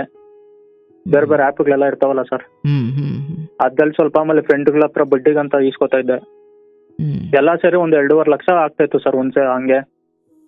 ಅದು ತಿರ್ಗಾ ನಮ್ಮ ಅಪ್ಪ ಹತ್ರ ಫಸ್ಟ್ ಟೈಮ್ ಹಿಂಗೆ ನನ್ಗೆ ಏನ್ ಮಾಡ್ಬೇಕು ಗೊತ್ತಾಗಿಲ್ಲ, ಇವೆಲ್ಲ ಬಿಟ್ಬಿಡೋಣ ಹೋಗಿ ನಮ್ಮ ಅಪ್ಪನ್ಗೆ ಹೇಳೋಣ ಅಂದ. ಏನು ಒಂದು ಮಾತು ಇದ್ದಿಲ್ಲ ಸರ್ ನಮ್ಮ ಅಪ್ಪ ಫಸ್ಟ್ ಟೈಮ್ ಹೇಳಿದಾಗ. ಏನೋ ಮಾಡ್ಕೊಂಡ್ಬಿಟ್ಟಿದ್ದೆ, ನಂಗೆ ಗೊತ್ತು ನೀನು ಅಂತವನಲ್ಲ ಅಂದ್ಬಿಟ್ಟು ಒಂದು ಮಾತು ಬೈದಿಲ್ಲ ಸರ್. ನಾನಿದ್ದೀನಿ, ನಾನು ಧೈರ್ಯವಾಗಿ ಇನ್ನೂ ಧೈರ್ಯ ಹೇಳಿದ್ರು ನಂಗೆ ಆ ಟೈಮಲ್ಲಿ. ಏನು ಇದು ಮಾಡ್ಕೊ, ನಾನಿದ್ದೀನಿ, ನಂಗೆ ಕ್ಲಿಯರ್ ಮಾಡ್ಕೊಡ್ತೀನಿ ಅಂದ್ಬಿಟ್ಟು ಏನು ಒಂದು ಯಾರಿಗೂ ಫೋನ್ ಮಾಡಿಲ್ಲ. ನನಗೆ ತಗೊಂಬಂದು 2 ಲಕ್ಷ ಕೊಟ್ಟರು ಸರ್ ಕ್ಯಾಶ್. ನಾನು ಆವಾಗೇ ಬುದ್ಧಿ ಕಲ್ತ್ಕೊಂಡು ಸುಮ್ಮನೆ ಇರ್ತಿಲ್ಲ ಸರ್. ಅದು ಕೊಟ್ಟರು ಅಂದ್ಬಿಟ್ಟು ತಿರ್ಗಾ ನಾನು ಸ್ವಲ್ಪ ದಿನ ಆದ್ಮೇಲೆ ಹೋಗ್ಬಿಡ್ತಲ್ಲ ಕಾಸು, 2 ಲಕ್ಷ ಹಾಳು ಮಾಡ್ಬಿಟ್ಟೆ ಅಂದ್ಬಿಟ್ಟು ಮೈಂಡಿಗೆ ಬಂದ್ಬಿಡ್ತು ಸರ್ ನನಗೆ. ತಿರ್ಗಾ ಇವಾಗ ವಾಪಸ್ ಕಟ್ಟಿರೋದೆಲ್ಲ ತಿರ್ಗಾ ಇಸ್ಕೊಂಡೆ ಸರ್. ತಿರ್ಗಾ 2 ಲಕ್ಷ ಸಾಲ ಮಾಡ್ಕೊಂಡೆ. ತಿರ್ಗಾ ಹೇಳ್ದೆ ಸರ್ 2ನೇ ಸಲ ನಮ್ಮ ಅಪ್ಪನಿಗೆ. 2ನೇ ಸಲ ಏನು ಮಾತಾಡಿಲ್ಲ, ಸ್ವಲ್ಪ ಬೈದ್ರು ಅಷ್ಟೇ. ಆವಾಗೂ ತಂದು ಕೊಟ್ರು ಕಾಸು 2 ಲಕ್ಷ. ಆವಾಗೂ ನಾನು ಅರ್ಥ ಮಾಡ್ಕೊಂಡಿದ್ದು ಸುಮ್ಮನೆ ಒಂದ್ 2 ದಿನ ತಿರ್ಗಾ ಕ್ಲಿಯರ್ ಮಾಡಿ ಸುಮ್ಮನೆ ಒಂದ್ 2 ದಿನ ಇದ್ದೆ ಸರ್. ಹಲೋ, ಸುಮ್ಮನೆ ಇದ್ದೆ ಸರ್. ತಿರ್ಗಾ ಮೈಂಡ್ ಹಾಳು ಮಾಡ್ಬಿಟ್ನಲ್ಲಪ್ಪ 4 ಲಕ್ಷ ಅಂದ್ಬಿಟ್ಟು ತಿರ್ಗಾ ಮನ್ಸಿಗೆ ಬಂದ್ಬಿಡ್ತು ಸರ್. ತಿರ್ಗಾ ಸಾಲ ಮಾಡಿದೆ ಸರ್. 3ನೇ ಸಲ ನಮ್ಮ ಅಪ್ಪ ನಮ್ಮ ಮಾವ ಇವನು ಏನೋ ಮಾಡ್ತಾವನೆ. ನಮ್ಮ ಅಪ್ಪ ಸ್ವಲ್ಪ ಓದಿಲ್ಲಲ್ಲ ಸರ್, ಗೊತ್ತಾಗಲ್ಲ ಅವ್ರಿಗೆ. ಇವನು ಯಾರೋ ಇವನ್ನ ಬ್ಲಾಕ್ ಮೇಲ್ ಮಾಡ್ತಾ ಇರ್ಬೋದು ಏನೋ ಅನ್ಕೊಂಡ್ಬಿಟ್ಟವ್ರು. ಅವ್ರಿಗೂ ಭಯ ಎತ್ಕೊಂಡ್ಬಿಟ್ಟೈತೆ. ಇವ್ನು ಹಿಂಗೇನು 2 ತಿಂಗಳಿಗೂ 2 ಲಕ್ಷ ಕೇಳ್ತಾನೆ ಇರ್ತೇನೆ ಅಂದ್ಬಿಟ್ಟು ನಮ್ಮ ಮಾವ ಸ್ವಲ್ಪ ಬೆಂಗಳೂರಲ್ಲಿ ಇರೋದು ನಮ್ಮ ಅಮ್ಮವ್ರ ತಮ್ಮ, ಅವ್ರನ್ನೆಲ್ಲ ಕಟ್ಸಿದ್ರು ಸರ್. ಇವನೇನೋ ಮಾಡ್ಕೊಂಡವನೆ. 2 ಸಲಿನೂ ಮಾನ ಹೋಗುತ್ತೆ ನಮ್ಮ ಮಗುಂದು ಅಂತ ಯಾರ ಹತ್ರ ಒಂದು ಮಾತು ಹೇಳ್ಕೊಂಡಿಲ್ಲ, ಸುಮ್ಮನೆ ತಂದ್ಕೊಟ್ರು. ನಾನು ಹಂಗೆ ಮಾಡ್ತಾ ಇರುವಾಗ ನಮ್ಮ ಅಪ್ಪನ್ಗೆ ಏನೋ ಡೌಟ್ ಬಂದು ನಮ್ಮ ಮಾವನೆಲ್ಲ ಕಟ್ಸಿದ್ರು. ನಮ್ಮ ಮಾವನ್ಗೆಲ್ಲ ಹೇಳ್ದೆ ಹಿಂಗೆ ಮಾಮ ಹಿಂಗೆ ಮಾಡ್ಕೊಂಡ್ಬಿಟ್ಟಿದೀನಿ ಅಂತ. ಅವ್ರಿಗೂ ಲೈಕ್ ಅವರು ನನ್ನ ಮೇಲೆ ಹೆವಿ ಹೋಪ್ಸ್ ಅವ್ರಿಗೂ ಸರ್. ಅವ್ರು ಹಿಂಗೆ ಮಾಡಲ್ಲ, ಏನೋ ಮಾಡ್ಕೊಂಡ್ಬಿಟ್ಟವನೆ, ಇದೊಂದ್ಸಲಿ ಕೊಟ್ಬಿಡು ಬಾವ ಅಂದ್ಬಿಟ್ಟು ತಿರ್ಗಾ 2 ಲಕ್ಷ ಕೊಡ್ಸಿದ್ರು ಸರ್ ನನಗೆ. ಇವಾಗ ಟೋಟಲ್ 6 ಲಕ್ಷ ಆಯ್ತು ಸರ್. ನಿಮ್ ತಂದೆ ಎಲ್ಲಿಂದ ತರ್ತಿದ್ರು ಸರ್? ಅದೇ ಸರ್, ಅವರು ಹಿಂಗೆ ಬಡ್ಡಿಗಳಿಗೆ ಎತ್ಕೊಂಡ್ಬಂದು ಕೊಡ್ತಾ ಇದ್ದಿತ್ತು ಸರ್ ಅವ್ರ ಹತ್ರ. ಆಮೇಲೆ ತಿರ್ಗಾ ನಮ್ಮ ಮಾವ ಕೊಡ್ತೀವಿ ಸರ್. ತಿರ್ಗಾ ಆಡ್ಬಿಟ್ಟು ತಿರ್ಗಾ ಕಟ್ಬಿಟ್ಟು ತಿರ್ಗಾ ಎತ್ಕೊಂಡು ತಿರ್ಗಾ ಆಡ್ಬಿಟ್ಟು ಸೋತೋಗ್ಬಿಟ್ಟೆ ಸರ್. ತಿರ್ಗಾ 2 ಲಕ್ಷ. ಅಲ್ಲ, ಅದು ಬಂದಾಗ ನೀವು ಸಾಲ ತೀರಿಸ್ತಾ ಇದ್ದು ಮೊತ್ತ ಆಡ್ತಾ ಇದ್ದು? ಇಲ್ಲ, ಸಾಲ ತೀರ್ಸ್ತಾ ಇದ್ದೆ ಸರ್. ಸಾಲ ತೀರ್ಸ್ಬಿಟ್ಟು ತಿರ್ಗಾ ಒಂದ್ ಸ್ವಲ್ಪ ದಿನ ಸುಮ್ನೆ ಇಟ್ಬಿಡ್ತಾ ಇದ್ದೆ, ಬೇಡ ಸವಾಸ ಅನ್ಬಿಟ್ಟು. ಅದು ಲೈಕ್ ಈ ಮನೇಲಿ ಒಂದೊಂದು ಮಾತು ಅಂತ ಇರ್ತಲ್ಲ ಸರ್, ಹಾಳು ಮಾಡ್ಬಿಟ್ಟ ಅಂತ. ನಮ್ಮ ಅಮ್ಮ ಅವರೆಲ್ಲ ಬೈತಾ ಇದ್ರು ಅವಾಗ. ಹೌದಲ್ಲ, ನನ್ಗೊಂದ್ ಮನ್ಸಿಗೆ ತಿರ್ಗಾ ಬಂದ್ಬಿಟ್ಟು ಅದೊಂದು ಇತ್ತಲ್ಲ ಸರ್, 200 ರೂಪಾಯಿಗೆ 68,000 ಬಂತು. ಏನೋ ನಂಗೂ ಲಕ್ಕಿದ್ರೆ ಇನಿಷಿಯಲ್ ಮೋಟಿವೇಶನ್ ಮತ್ತೆ ನಿಮ್ಮನ್ನ ಅಲ್ಲಿಗೆ ಕರ್ಕೊಂಡೋಗಿ ಕೂರಿಸ್ತಾ ಇತ್ತು. ಹ್ಞೂ ಸರ್, ಅದು ಏನೋ ನನ್ ಮೈಂಡ್ಗೆ ಅದೇ ಬರ್ತೈತೆ ಸರ್. ಹೋಗ್ಬಿಡ್ತಲ್ಲ, ಅದು ಈಸಿಯಾಗಿ ಬರುತ್ತೆ, ಯಾಕೆ ಹಿಂಗ್ ಮಾಡ್ತಾ ಇದೀನಿ ಅಂತ ತಿರ್ಗಾ ಎತ್ಕೊಂಡೋಗಿ. ನಂಗೂ ಗೊತ್ತು ಅದು ಬರಲ್ಲ ಅಂತ, ಬಟ್ ಏನೋ ಒಂದು ಹೋಪ್ ಮೇಲೆ ಎತ್ಕೊಂಡ್ಬಂತು ತಿರ್ಗಾ ಆಡ್ತಾ ಇದ್ದೆ ಸರ್. ತಿರ್ಗಾ 4ನೇ ಸಲ ನಮ್ಮ ಮಾವ ತಿರ್ಗಾ 2 ಲಕ್ಷ ಅಂದಾಗ ನಮ್ಮ ಮಾವ ತಿರ್ಗಾ ಬಂದ್ರು. ಅವರು ನನ್ನ ಅಲ್ಲಿ ಹೊಡೆದು ಅವ್ರ ಊರಿಗೆ ಕರ್ಕೊಂಡೋದ್ರು. ಇಲ್ಲಿದ್ರೆ ಸರೋಗಲ್ಲ, ನಮ್ಮ ಮನೆಗೆ ಬಾ ಒಂದ್ 2 ದಿವಸ ಅಂತ. ತಿರ್ಗಾ ಅವ್ರ ಮನೆಗೆ ಹೋದಾಗ ಎಲ್ಲ ಅವರೇ ಕ್ಲಿಯರ್ ಮಾಡ್ಕೊಟ್ರು ನಮ್ಮ ಮಾವ. ತಿರ್ಗಾ ಟೋಟಲ್ 8 ಲಕ್ಷ ಸರ್ ಅವಾಗ. ಅಂದ್ರೆ ಅಲ್ಲಿವರೆಗೂ 8 ಲಕ್ಷ. 4ನೇ ಸಲಿಗೆ 8 ಲಕ್ಷ ಆಯ್ತು. ಆವಾಗ ನಮ್ಮ ಮಾವ ಅವ್ರ ಮನೆ ಕರ್ಕೊಂಡೋಗಿ ಇಟ್ಕೊಂಡಿದ್ರು ಒಂದ್ 2 ದಿವಸ ಸರ್ ಹೋಗ್ತಾನೆ ಅಂತ. ಆಮೇಲೆ ಬರುವಾಗ ನಮ್ಮ ಮಾವನ ಮೇಲೆ ಆಣೆ ಇಟ್ಬಿಟ್ಟು ಬಂದೆ. ನಮ್ಮ ಮಾವ ನಂಬಿಲ್ಲ, ನಾನು ಇನ್ನೊಂದ್ಸಲಿ ಮಾಡ್ತೀನಿ ಆಣೆ ಇಟ್ಬಿಟ್ಟು ನನ್ನ ಮೇಲೆ ಹೋಗು ಅಂತ. ಸರ್ ಆಣೆ ಎಲ್ಲ ಇತ್ತೆ ಸರ್ ನಮ್ಮ ಮಾವನ ಮೇಲೆ, ತಲೆ ಮೇಲೆ. ಅಲ್ಲಿ ಕಾರಲ್ಲಿ ಬಸ್ ಎಕ್ಸಾಕ, ನಮ್ಮ ಊರ್ ಕಳ್ಸಾಕ ಬಂದಿದ್ರು ಬಸ್ ಸ್ಟ್ಯಾಂಡ್ಗೆ. ಕಾರಲ್ಲಿ ಕುತ್ಕೊಂಡು ಆಣೆ ಇಟ್ಸ್ಕೊಂಡ್ರಿ ಇನ್ನೊಂದ್ಸಲಿ ಮಾಡಲ್ ತಾನೇ ಅಂತ. ಇಲ್ಲ ಮಾಮ ಮಾಡಲ್ಲ ಅಂದ್ಬಿಟ್ಟು ಆಣೆ ಬೇರೆ ಇಟ್ಬಿಟ್ಟೆ ಸರ್. ಆಮೇಲೆ ತಿರ್ಗಾ 8 ಲಕ್ಷ ಆಯ್ತಲ್ಲ ಸರ್. ಆಮೇಲೆ ತಿರ್ಗಾ ಇನ್ನೊಂದ್ ಸಲಿಗೆ ತಿರ್ಗಾ 2.5 ಲಕ್ಷ ಸಾಲ ಮಾಡ್ಕೊಂಡೆ ಸರ್. ಇನ್ನೊಂದು 3 ತಿಂಗಳು ಬಿಟ್ಬಿಟ್ಟು. ಯಾರು ಕೊಟ್ರು? ತಿರ್ಗಾ ನಮ್ಮ ಅಪ್ಪನೇ ಸರ್ ಕೊಟ್ಟಿತ್ತು. ಅಲ್ಲ, ಸಾಲ ಮಾಡ್ಲಿಕ್ಕೆ ಸಾಲ ಯಾರು ಕೊಟ್ರು ಸರ್? ತಿರ್ಗಾ ಇದೆ ಆಪ್ಗಳಲ್ಲಿ ಎತ್ಬಿಟ್ಟು ಕಟ್ಟಿರ್ತೀನಲ್ಲ ಸರ್, ಅದು ತಿರ್ಗಾ ಕಟ್ಮೇಲೆ ಎತ್ಬೋದು, ಲಿಮಿಟ್ ಇನ್ಕ್ರೀಸ್ ಆಗಿರುತ್ತೆ. ಅಂದ್ರೆ ನೀವು ನಂಬಿಕಸ್ಥರಾಗಿರ್ತೀರಾ ಅಂತ? ಹಾ, ಅವರು ನಮ್ಗೆ ಲಿಮಿಟ್ ಇನ್ಕ್ರೀಸ್ ಮಾಡ್ಕೊಡ್ತಾರೆ. ನಾವು ಇವಾಗ ಒಂದ್ಸಲಿ ಪೇ ಮಾಡಿದ್ರೆ ಇನ್ನೊಂದ್ಸಲಿಗೆ ಸ್ವಲ್ಪ ಅಮೌಂಟ್ ಇನ್ಕ್ರೀಸ್ ಆಗಿರುತ್ತೆ, ಲೋನ್ ಅಮೌಂಟು. ಆವಾಗ ತಿರ್ಗಾ ಇದು ಬಡ್ಡಿಗಳಿಗೆಲ್ಲ ಎತ್ಕೊಂತಾ ಇದ್ದೆ. ನಮ್ಮೂರಲ್ಲಿ ಹೆಂಗ ಗೊತ್ತಾ ಸರ್, ಇವನು IT ಎಂಪ್ಲಾಯಿ, ಚೆನ್ನಾಗಿ ಸಂಬಳ ಬರುತ್ತೆ, ಅವರು ಬಡ್ಡಿ ಆಸೆಗೆ ಕೊಡ್ತಾ ಇದ್ರು ಸರ್ ಕಾಸುಗಳು. ಯಾರು? ಅದು ಹೀಗೆ ಇಲ್ಲೇ ಫ್ರೆಂಡ್ಸ್ ಊರಲ್ಲಿ. ಅಂದ್ರೆ ನೀವು ಮಾಡ್ತಿರೋ ಕೆಲಸ ಮತ್ತೆ ಬರ್ತಾ ಇರೋ ಸಂಬಳ ಜಾಸ್ತಿ ಇದೆ ಅಂದ್ಕೊಂಡು ನೀವು ಕೇಳ್ದ. ಅದು ನಾನು ಇದು ಪರ್ಸೆಂಟೇಜ್ ಬೇರೆ ಜಾಸ್ತಿ ಇವಾಗ 10,000ಕ್ಕೆ 20% ಅಂದ್ರೆ 2,000 ಸರ್. 10,000ಕ್ಕೆ 2,000 ತಿಂಗಳಿಗೆ. ಹಂಗೆಲ್ಲ ಈಸ್ಕೊಂಡೈತೆ ಸರ್ ನನ್ ಕಾಸು. ಎತ್ಕೊಂಬಂದು ಇಲ್ಲಿ ಸೋಲೋದು ಸರ್. 10 ನಿಮಿಷಕ್ಕೂ 20,000 ಹಂಗೆ ಸೋತ್ ಬಿಡ್ತಾ ಇದ್ದೆ. ಈಗ ಆ ಬೇಚಾರಲ್ಲೇ ತಿರ್ಗಾ ಸಾಲ ಮಾಡಿ ಇನ್ನೊಂದು 10,000 ಎತ್ಕೊಂಬಂದು ಹಾಕೋದು, ಹೋಗಿರೋದೆಲ್ಲ ಬಂದ್ಬಿಡ್ಲಿ ಅಂತ. ಈ ಮಧ್ಯೆ ಬರ್ತಾ ಇದ್ದಿದ್ದು ಹೌದಾ ಸ್ವಲ್ಪ ಸರ್? ಅದು ಬರುತ್ತೆ ಸರ್, ದಿನಕ್ಕೆ ಬರುತ್ತೆ. ನಾವು ಬಂದಾಗ ವಿಡ್ರಾ ಮಾಡ್ಕೋಬೇಕು. ನಾನು ಮಾಡ್ಕೋತಾ ಇರಲಿಲ್ಲ, ಬಿಕಾಸ್ ನಂದು ಆಲ್ರೆಡಿ ಬೇಜಾನ್ ಹೋಗ್ಬಿಟ್ಟಿತ್ತಲ್ಲ ಸರ್. ಇವಾಗ ಒಂದು 10,000 ಬಂದ್ರು ನನ್ಗೆ ಅದೊಂಥರ ಚಿಕ್ಕ ಅಮೌಂಟ್ ತರ ಕಾಣಿಸ್ಬಿಡ್ತಾ ಇತ್ತು, ಬಿಕಾಸ್ ನಾನು ಲಕ್ಷಗಳಲ್ಲಿ ಸೋತಿದ್ದೀನಿ. ಈ 10,000 ಒಂಥರ ಅಮೌಂಟೇ ಇಲ್ಲ ನಂಗೆ. ಒಂದೇ ದಿವಸಲ್ಲಿ ಹೋಗಿರೋದೆಲ್ಲ ಬಂದ್ಬಿಡಿ. ನಾನು ಅದು ಆರಾಮಾಗಿ ಇದು ಮಾಡ್ಬೋದಾಯ್ತು ಸರ್, ಸ್ವಲ್ಪ ಅಮೌಂಟ್ ಇದು ಮಾಡ್ಕೊಬೋದಾಯ್ತು. ಅವರು ಅದೇ ಗ್ಯಾಮ್ಲಿಂಗ್, ಅವ್ರದ್ದು ಅದೇ ಮೈಂಡ್ ಸೆಟ್ ಸರ್. ಅವರು ಜಾಸ್ತಿ ಆಡ್ತಾ ಇದ್ರೆ ಹಂಗೆ ನೋಡ್ತಾ ಇರ್ತಾರೆ, ಒಂದೇ ಸಲ 10 ನಿಮಿಷದಲ್ಲಿ ಎಲ್ಲ ಹೋಗಿಸ್ಬಿಡ್ತಾರೆ ಸರ್ ಅವ್ರು ಬ್ಯಾಕ್ ಎಂಡ್ ಇಂದ. ಸರಿ ಆಯ್ತು, ಮಿಕ್ಕಿದ ಸಾಲ ಹೇಗಾಯ್ತು? ತಿರ್ಗಾ 8 ಲಕ್ಷ ಆಯ್ತಾ ಸರ್ ಇಲ್ಲಿಗೆ. 5ನೇ ಸಲಿಗೆ ತಿರ್ಗಾ ನಮ್ಮ ಮಾವನ ಮೇಲೆ ಆಣೆ ಇಟ್ಬಿಟ್ಟು ಬಂದು ತಿರ್ಗಾ ಸಾಲ ಮಾಡ್ಬಿಟ್ಟೆ. ಅವಾಗೂ ನಮ್ಮ ಮಾವ ಈ ಒಂದು ಭವಿಷ್ಯ ಹಾಳು ಮಾಡ್ಕೊಂಡ್ಬಿಡ್ತಾನೆ. ಅವಾಗ ಮದ್ವೆ ಬೇರೆ ಇತ್ತು ಸರ್, ಇನ್ನೊಂದು 2-3 ತಿಂಗಳು. ಇವ್ನ ಭವಿಷ್ಯ ಹಾಳು ಮಾಡ್ಕೊಂಡ್ಬಿಡ್ತಾನೆ ಅವ್ರಿಗೆಲ್ಲ ಗೊತ್ತಾದ್ರೆ ಅನ್ಬಿಟ್ಟು ನಮ್ಮಪ್ಪ ಮರ್ಯಾದಕ್ಕೆ ಜಾಸ್ತಿ ಇದ್ ಕೊಡ್ತಾರೆ ಸರ್. ಮರ್ಯಾದೆ ಹೋಗ್ಬಿಡ್ತೈತೆ ಊರಲ್ಲಿ ಅಂತೆಲ್ಲ. ಅದಕ್ಕೆ ಅಂತಾನೆ ನನ್ಗೆ ಇಷ್ಟುವರೆಗೂ ಇದ್ ಮಾಡ್ಕೊಂಡ್ ಬಂದಿರೋದು. ಮದ್ವೆ ಆದ್ಮೇಲೆ ಸರ್ ಹೋಗ್ತಾನೆ ಅಂದ, ಮದ್ವೆ ಮಾಡಿದ್ರು ಸರ್. ಅವಾಗ ಇನ್ನೊಂದು 2 ಲಕ್ಷ ಕೊಟ್ಬಿಟ್ಟು ಅವಾಗ ಹೇಳ್ದೆ, ಈ ಮದ್ವೆ ಆದ್ಮೇಲೆ ಸರ್ ಹೋಗ್ತಾನೆ ಬಿಡು ಮಾವ ಅಂತ ನಮ್ಮ ಮಾವ ನಮ್ಮ ಅಪ್ಪನ ಹೇಳ್ತಾ ಇದ್ರು. ಆಮೇಲೆ ಮದ್ವೆ ಆಯ್ತು ಸರ್. ಮದ್ವೆ ಆಗಿ ಒಂದು ತಿರ್ಗಾ ಮಾರ್ಚ್ ಮೊನ್ನೆ ರೀಸೆಂಟ್ ಆಗಿ ಜೂನ್ ಸೆಪ್ಟೆಂಬರ್ ಅಲ್ಲಿ ತಿರ್ಗಾ 3.5 ಲಕ್ಷ ಕೊಟ್ರು ಸರ್ ಸಾಲ ನಿಮಗೆ. ನಮ್ಗೆ ಸರ್, ನಮ್ಮ ಅಪ್ಪ ತಗೊಂಬಂದು.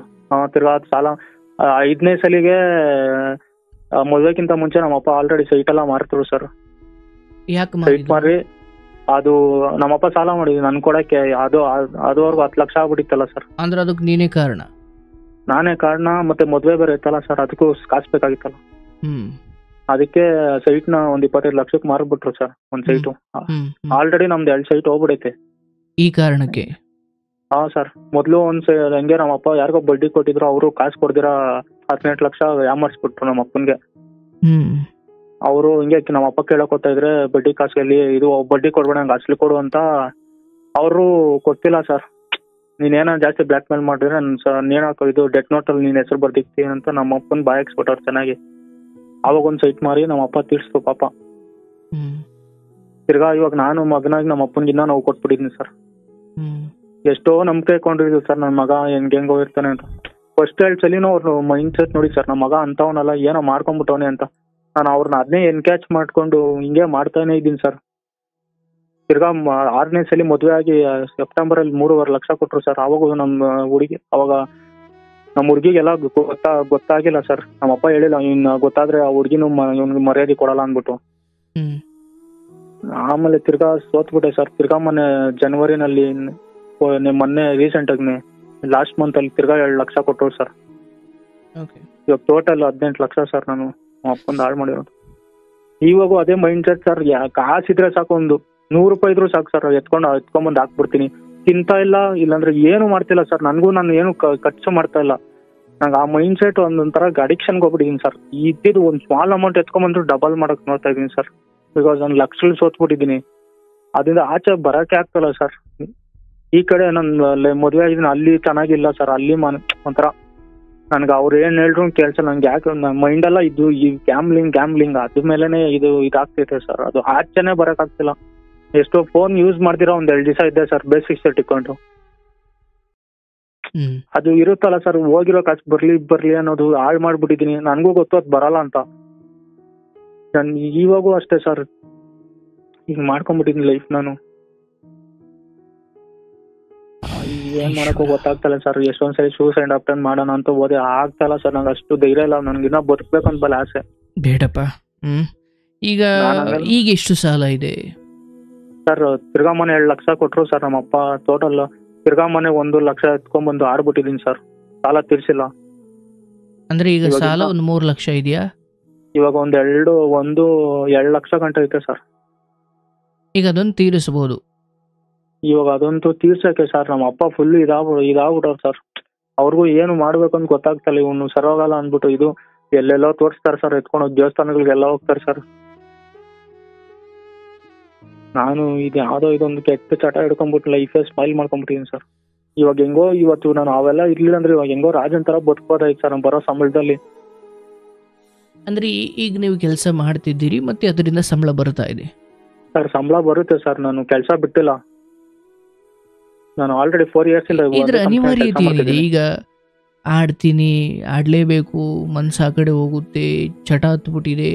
ಇದ್ರ ಅನಿವಾರ್ಯತೆ ಏನಿದೆ? ಅಥವಾ ಆಯ್ತಡೆಯಪ್ಪ ನಮ್ಮ ತಾಯಿ ಅಲ್ಲೆಲ್ಲೋ ಹುಷಾರಿಲ್ಲದೆ ಮಲಗಿದ್ದಾಳೆ, ಈಗ ಆಕೆಗೆ ದುಡ್ಡು ಬೇಕು, ಕೇಳಿದವರು ಕೊಡೋಲ್ಲ, ಹೀಗಾಗಿ ನಾನು ಇಲ್ಲಿ ದುಡಿತೀನಿ, ಅಥವಾ 18-20 ಲಕ್ಷ ಸಾಲ ಇದೆ ಅದಕ್ಕೆ ನಾನು ಇಲ್ಲಿ ಅಂದರೆ ನಿನ್ನ ಮನಸ್ಸಲ್ಲಿ ಕಳ್ಕೊಂಡಿರೋ ಲಕ್ಷಾನುಗಟ್ಟಲೆ ಹಣವನ್ನು ನಾನು ಮತ್ತೆ ಇಲ್ಲೇ ಸಂಪಾದಿಸಬೇಕು ಅನ್ನೋ ಆ ದುರ್ಬುದ್ಧಿ ಇದೆಯಲ್ಲ, ಅಲ್ಲಯ್ಯ ನಿನಗದು ಗೊತ್ತು. ಅದು ಅಂದರೆ ಅಂಥ ಜೂಜಾಡಿಸುವ ಸಂಸ್ಥೆಗಳು ಅಥವಾ ಅಂಥದ್ರ ಹಿಂದೆ ಇರುವ ಅದರ ಹಿಂದಿರುವಂತಹ ತಂತ್ರ ಏನು, ಅವರ ದುಷ್ಟ ಬುದ್ಧಿ ಏನು, ನಿಮ್ಮನ್ನು ಅದರಲ್ಲಿ ಸಿಲುಕಿಸಿ ನಿಮ್ಮ ಇಡೀ ಸಂಸಾರ ಬೀದಿಗೆ ಬಂದು ನಿಲ್ಲು ಹಾಗೆ ಮಾಡೋದಕ್ಕೆ ಅವರಿಗೆ ಸಮಾಧಾನ ಇರಲ್ಲ. ಅಂದರೆ ನಿನ್ನ ಭಾಳ ದೊಡ್ಡ ಪ್ರಾಬ್ಲಮ್ ಅಂದರೆ ಮೊದಲನೇ ಸಾರಿ ಏನೇನು ಕಳ್ಕೊಳ್ತಾ ಬಂದೆ, ಪಾಪ ನಿನಗೆ ಅದ್ರ ಬಗ್ಗೆ ಅರಿವಿರಲಿಲ್ಲ, ಏನೋ ಲಾಭದ ಉದ್ದೇಶವೂ ಕಳ್ಕೊಂಡೆ. ಈಗ ಅದು ಯಾಳ ಅಗಲ ತಳ ಬುಡ ಎಲ್ಲ ಗೊತ್ತು, ಮತ್ತದನ್ನೇ ಮಾಡ್ತಿದೀಯ ಅಂದರೆ ಇದನ್ನು ಭಗವಂತ ಬಂದು ಸರಿ ಮಾಡಲಿಕ್ಕಾಗಲ್ಲ. ಅಂದರೆ ಈಗ ನಾನು ಕೆಲವೊಂದು ವಿಚಾರಗಳನ್ನು ಬಿಡಿಸಿ ಹೇಳ್ತೀನಿ, ಅದನ್ನು ನೀನು ಗಮನ ಇಟ್ಟು ಕೇಳಿಸು. ಯಾಕಂದರೆ ನೋಡಪ್ಪ, ನಾನು ಇಡೀ ದಿನ ನಿನಗೆ ಹೇಳಿದ್ರು ಅಥವಾ ಭಗವಂತ ಪರಮಾತ್ಮ ಕೃಷ್ಣ ಬಂದು ನಿನಗೆ ಉಪದೇಶ ಭಗವದ್ಗೀತೆ ಹೇಳ್ದಂಗೆ ಹೇಳಿದ್ರು, ಇಲ್ಲ ನಾನು ಅಲ್ಲಿ ಹೋಗ್ತೀನಿ, ನಾನು ಅದನ್ನು ಮಾಡ್ತೀನಿ ಅಂದರೆ ಹಣೆ ಬರಕು ಹೊಣೆ ಯಾರಯ್ಯ? ಅರ್ಥ ಆಯ್ತಲ್ಲ? ನಾನು ಅಂದರೆ ನೋಡಿ, ಯೋಚನೆ ಮಾಡಿ, ತಂದೆ ಹೊರಗಡೆಯವರು ವಿಚಾರದಲ್ಲಿ ಮೋಸ ಹೋದರು, ಟೆಂಪೋ ಓಡಿಸಿನೋ ಏನೋ ಕೂತು ಏನೋ ದೇಹಕ್ಕೆ ರೋಗ ಬಂದು ಮುತ್ಕೊಳ್ಳೋ ಪರಿಸ್ಥಿತಿ ಬಂದರೂ ತನ್ನ ಮಗ ದುಡ್ದು ಅಥವಾ ಚೆನ್ನಾಗಿ ಓದಿ ನಮಗೇನೋ ತಂದು ಹಾಕಲಿ ಅಂತ ಅವ್ರು ಅಷ್ಟೇ ಮಾಡಲಿಲ್ಲ, ಅಥವಾ ಅವ್ರ ಉದ್ದೇಶದಿಂದ ಅವ್ರು ಮಾಡಲಿಲ್ಲ. ಅವನು ಬದುಕವನ್ನ ಅವನು ಕಟ್ಕೊಳ್ಳಿ ಅಂತ ನಿನಗೆ ಏನೆಲ್ಲ ಮಾಡಿಕೊಟ್ರು ಕೂಡ. ಆ್ಯಂಡ್ ಈ ಕ್ಷಣಕ್ಕೂ ನಿನ್ನ ಮೈಂಡ್ ಎಷ್ಟು, ಅರೆ ನಿನ್ನನ್ನು ಯಾರೇ ಎಜುಕೇಷನ್ ಓದಿರೋನು, ನೀನೊಬ್ಬ ಎಜುಕೇಷನ್ ಓದಿರೋನು ಅಥವಾ ಎಜುಕೇಷನ್ ಮಾಡಿರೋ, ಹೆಂಗಯ್ಯ ನೀವೆಲ್ಲ ಎಜುಕೇಷನ್ ಇಷ್ಟ ಆಗ್ತೀರಾ? ಸರ್ ಅದೇ ಸರ್ ನಮ್ಮ ಅಪ್ಪನವ್ರು ಹೇಳ್ತಾರೋ, ಓಲ್ದಿರೋರೇ ಊರಲ್ಲಿ ಎಷ್ಟೋ ಚೆನ್ನಾಗಿ ಬದುಕ್ತಾವ್ರೆ, ನಮ್ಮ ಮಕ್ಳಿಗೆ ಓದ್ಸೇ ತಪ್ಪು ಮಾಡ್ಬಿಟ್ಟೆ ಅಂತ ಸರ್ ಇವಾಗ ನಮ್ಮಪ್ಪ. ನಿಮ್ಮ ತಂದೆ ಕಣ್ಣಲ್ಲಿ ಬರೋ ಕಣ್ಣೀರಿದೆಯಲ್ಲ, ಅದು ಸರಿ, ಯಾರಿಗೋ ಹೊಡೆದೋ ಬಡ್ದೋ ಯಾರನ್ನೋ ರೌಡಿಗಳನ್ನ ಬಿಟ್ಟೋ ಎದುರಿಸ್ಲಿ, ನೀನು ಮಗನಯ್ಯ, ನಿನಗೆ ಬೇರೆ ಏನು ಮಾಡಲಿಕ್ಕೆ, ಅದೇ ಬಂದು ಪಾದ ಹಿಡ್ಕೊಂಡು ಬೇಡ್ಕೊಳ್ಬೇಕಷ್ಟೇ, ಇನ್ನಾದರೂ ನನ್ನ ಮನೆ ಕಾಪಾಡಪ್ಪ ಅಂತ. ಅಂದ್ರೆ ಇವಾಗ ನಮ್ಮ ಅಪ್ಪನಿಗೆ ಆಗಲ್ಲ ಸರ್. ಇವಾಗ 65 ವರ್ಷ ಸರ್. ಇವಾಗ ಟೆಂಪೋ ಓಡಿಸಿ ಮೂಟೆಗಳೆಲ್ಲ ಐತೆ ಸರ್. ಅದೆಲ್ಲ ಹೇಳ್ತಾರೆ ಸರ್. ಆದ್ರೂ ನನ್ಗೆ ಅದ್ ಏನ್ ಮಾಡಕೋ ಗೊತ್ತಾಗ್ತಲ್ಲ ಸರ್. ಈಗ ಫೈನ್ ನಾನು ಇದ್ದೀನಿ, ನಾನು ಮಾತಾಡ್ತೀನಿ. ಸರ್ ಇದು ಒಂದು ನಮ್ಮ ಅಪ್ಪನೂ ಹೇಳ್ತಾರೆ, ನಾನು ನಿನ್ನೇನ್ ಕೇಳ್ತಲ್ಲ, ಹೋಗಿರೋ ಕಾಸು ತಗೋಬ ಅಂತ. ಇವಾಗ ಮದುವೆ ಆಗಿದ್ಯಾ, ಆ ಹುಡುಗಿನ ಚೆನ್ನಾಗಿ ನೋಡ್ಕೊಂಡು ನಗ್ನಗ್ತಾ ಇರೋ ಸಾಕು, ನನಗೆ ಅಷ್ಟೇ ಸಾಕು. ನಿನ್ ಕೆಲ್ಸ ಹೋಗ್ದಿರೋ ಪರವಾಗಿಲ್ಲ, ನಾನ್ ತಂದಾಕ್ತೀನಿ, ನಾನು ಇನ್ನ ದುಡಿತೀನಿ ನಿಂಗೋಸ್ಕರ ಅಂತಾರೆ ಸರ್. ಎಂತ ಒಳ್ಳೆ ನಮ್ಮ ಅಪ್ಪ ಸರ್. ಆದ್ರೂ ನನ್ನ ಮಗನಾಗಿ ತಿರ್ಗಾ ಅದನ್ನೇ ಮಾಡ್ತಾ ಇದ್ದೀನಿ ಸರ್. ನಮ್ಮ ಅಪ್ಪನ ವೀಕ್ನೆಸ್ ಅದನ್ನ ತಿಳ್ಕೊಂಡ್ಬಿಟ್ಟು, ಆದ್ರೆ ವೀಕ್ನೆಸ್ ಅಂದ್ರೆ ಸರ್ ನನ್ಗೆ ಒಂಥರ ಮೈಂಡು ಇದಾಗ್ಬಿಡೆ ಸರ್, ಅಡಿಕ್ಷನ್ ಆತರ. ಆಯ್ತು ನನ್ಗೆ ಅರ್ಥ ಆಯ್ತು.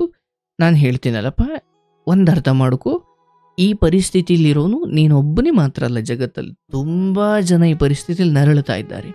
ಅಂದರೆ ಯಾರಿಗೂ ಬರದೇ ಇರೋ ಕೆಟ್ಟದ್ದೇನೋ ನನಗೆ ಬಂದ್ಬಿಟ್ಟಿದೆ ಅಂದ್ಕೊಳ್ಬೇಡ. ಈ ತುಂಬ ಜನ ನರಳಿದ್ದಾರೆ ಮತ್ತು ಅದರಿಂದ ತಿದ್ದುಕೊಂಡಿದ್ದಾರೆ.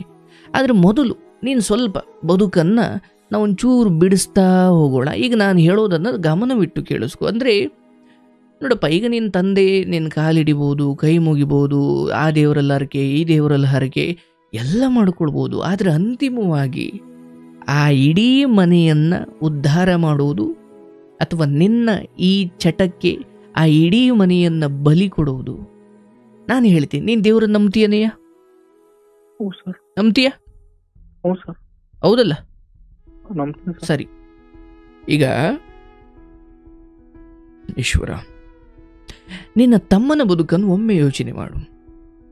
ಅದೇ ಸರ್, ನೀನು ತಮ್ಮ ಅವನು ಪಾಪ ಏನು ಕೇಳ್ತಲ್ಲ ಸರ್. ಅವನು ಸ್ವಲ್ಪ ನಾನು ಓದಿದೀನಿ ಸರ್. ಅವನು ಅವ್ನಿಗೆ ವಿದ್ಯಾನ ತಲೆಗೆ ಎತ್ತಿಲ್ಲ ಸರ್.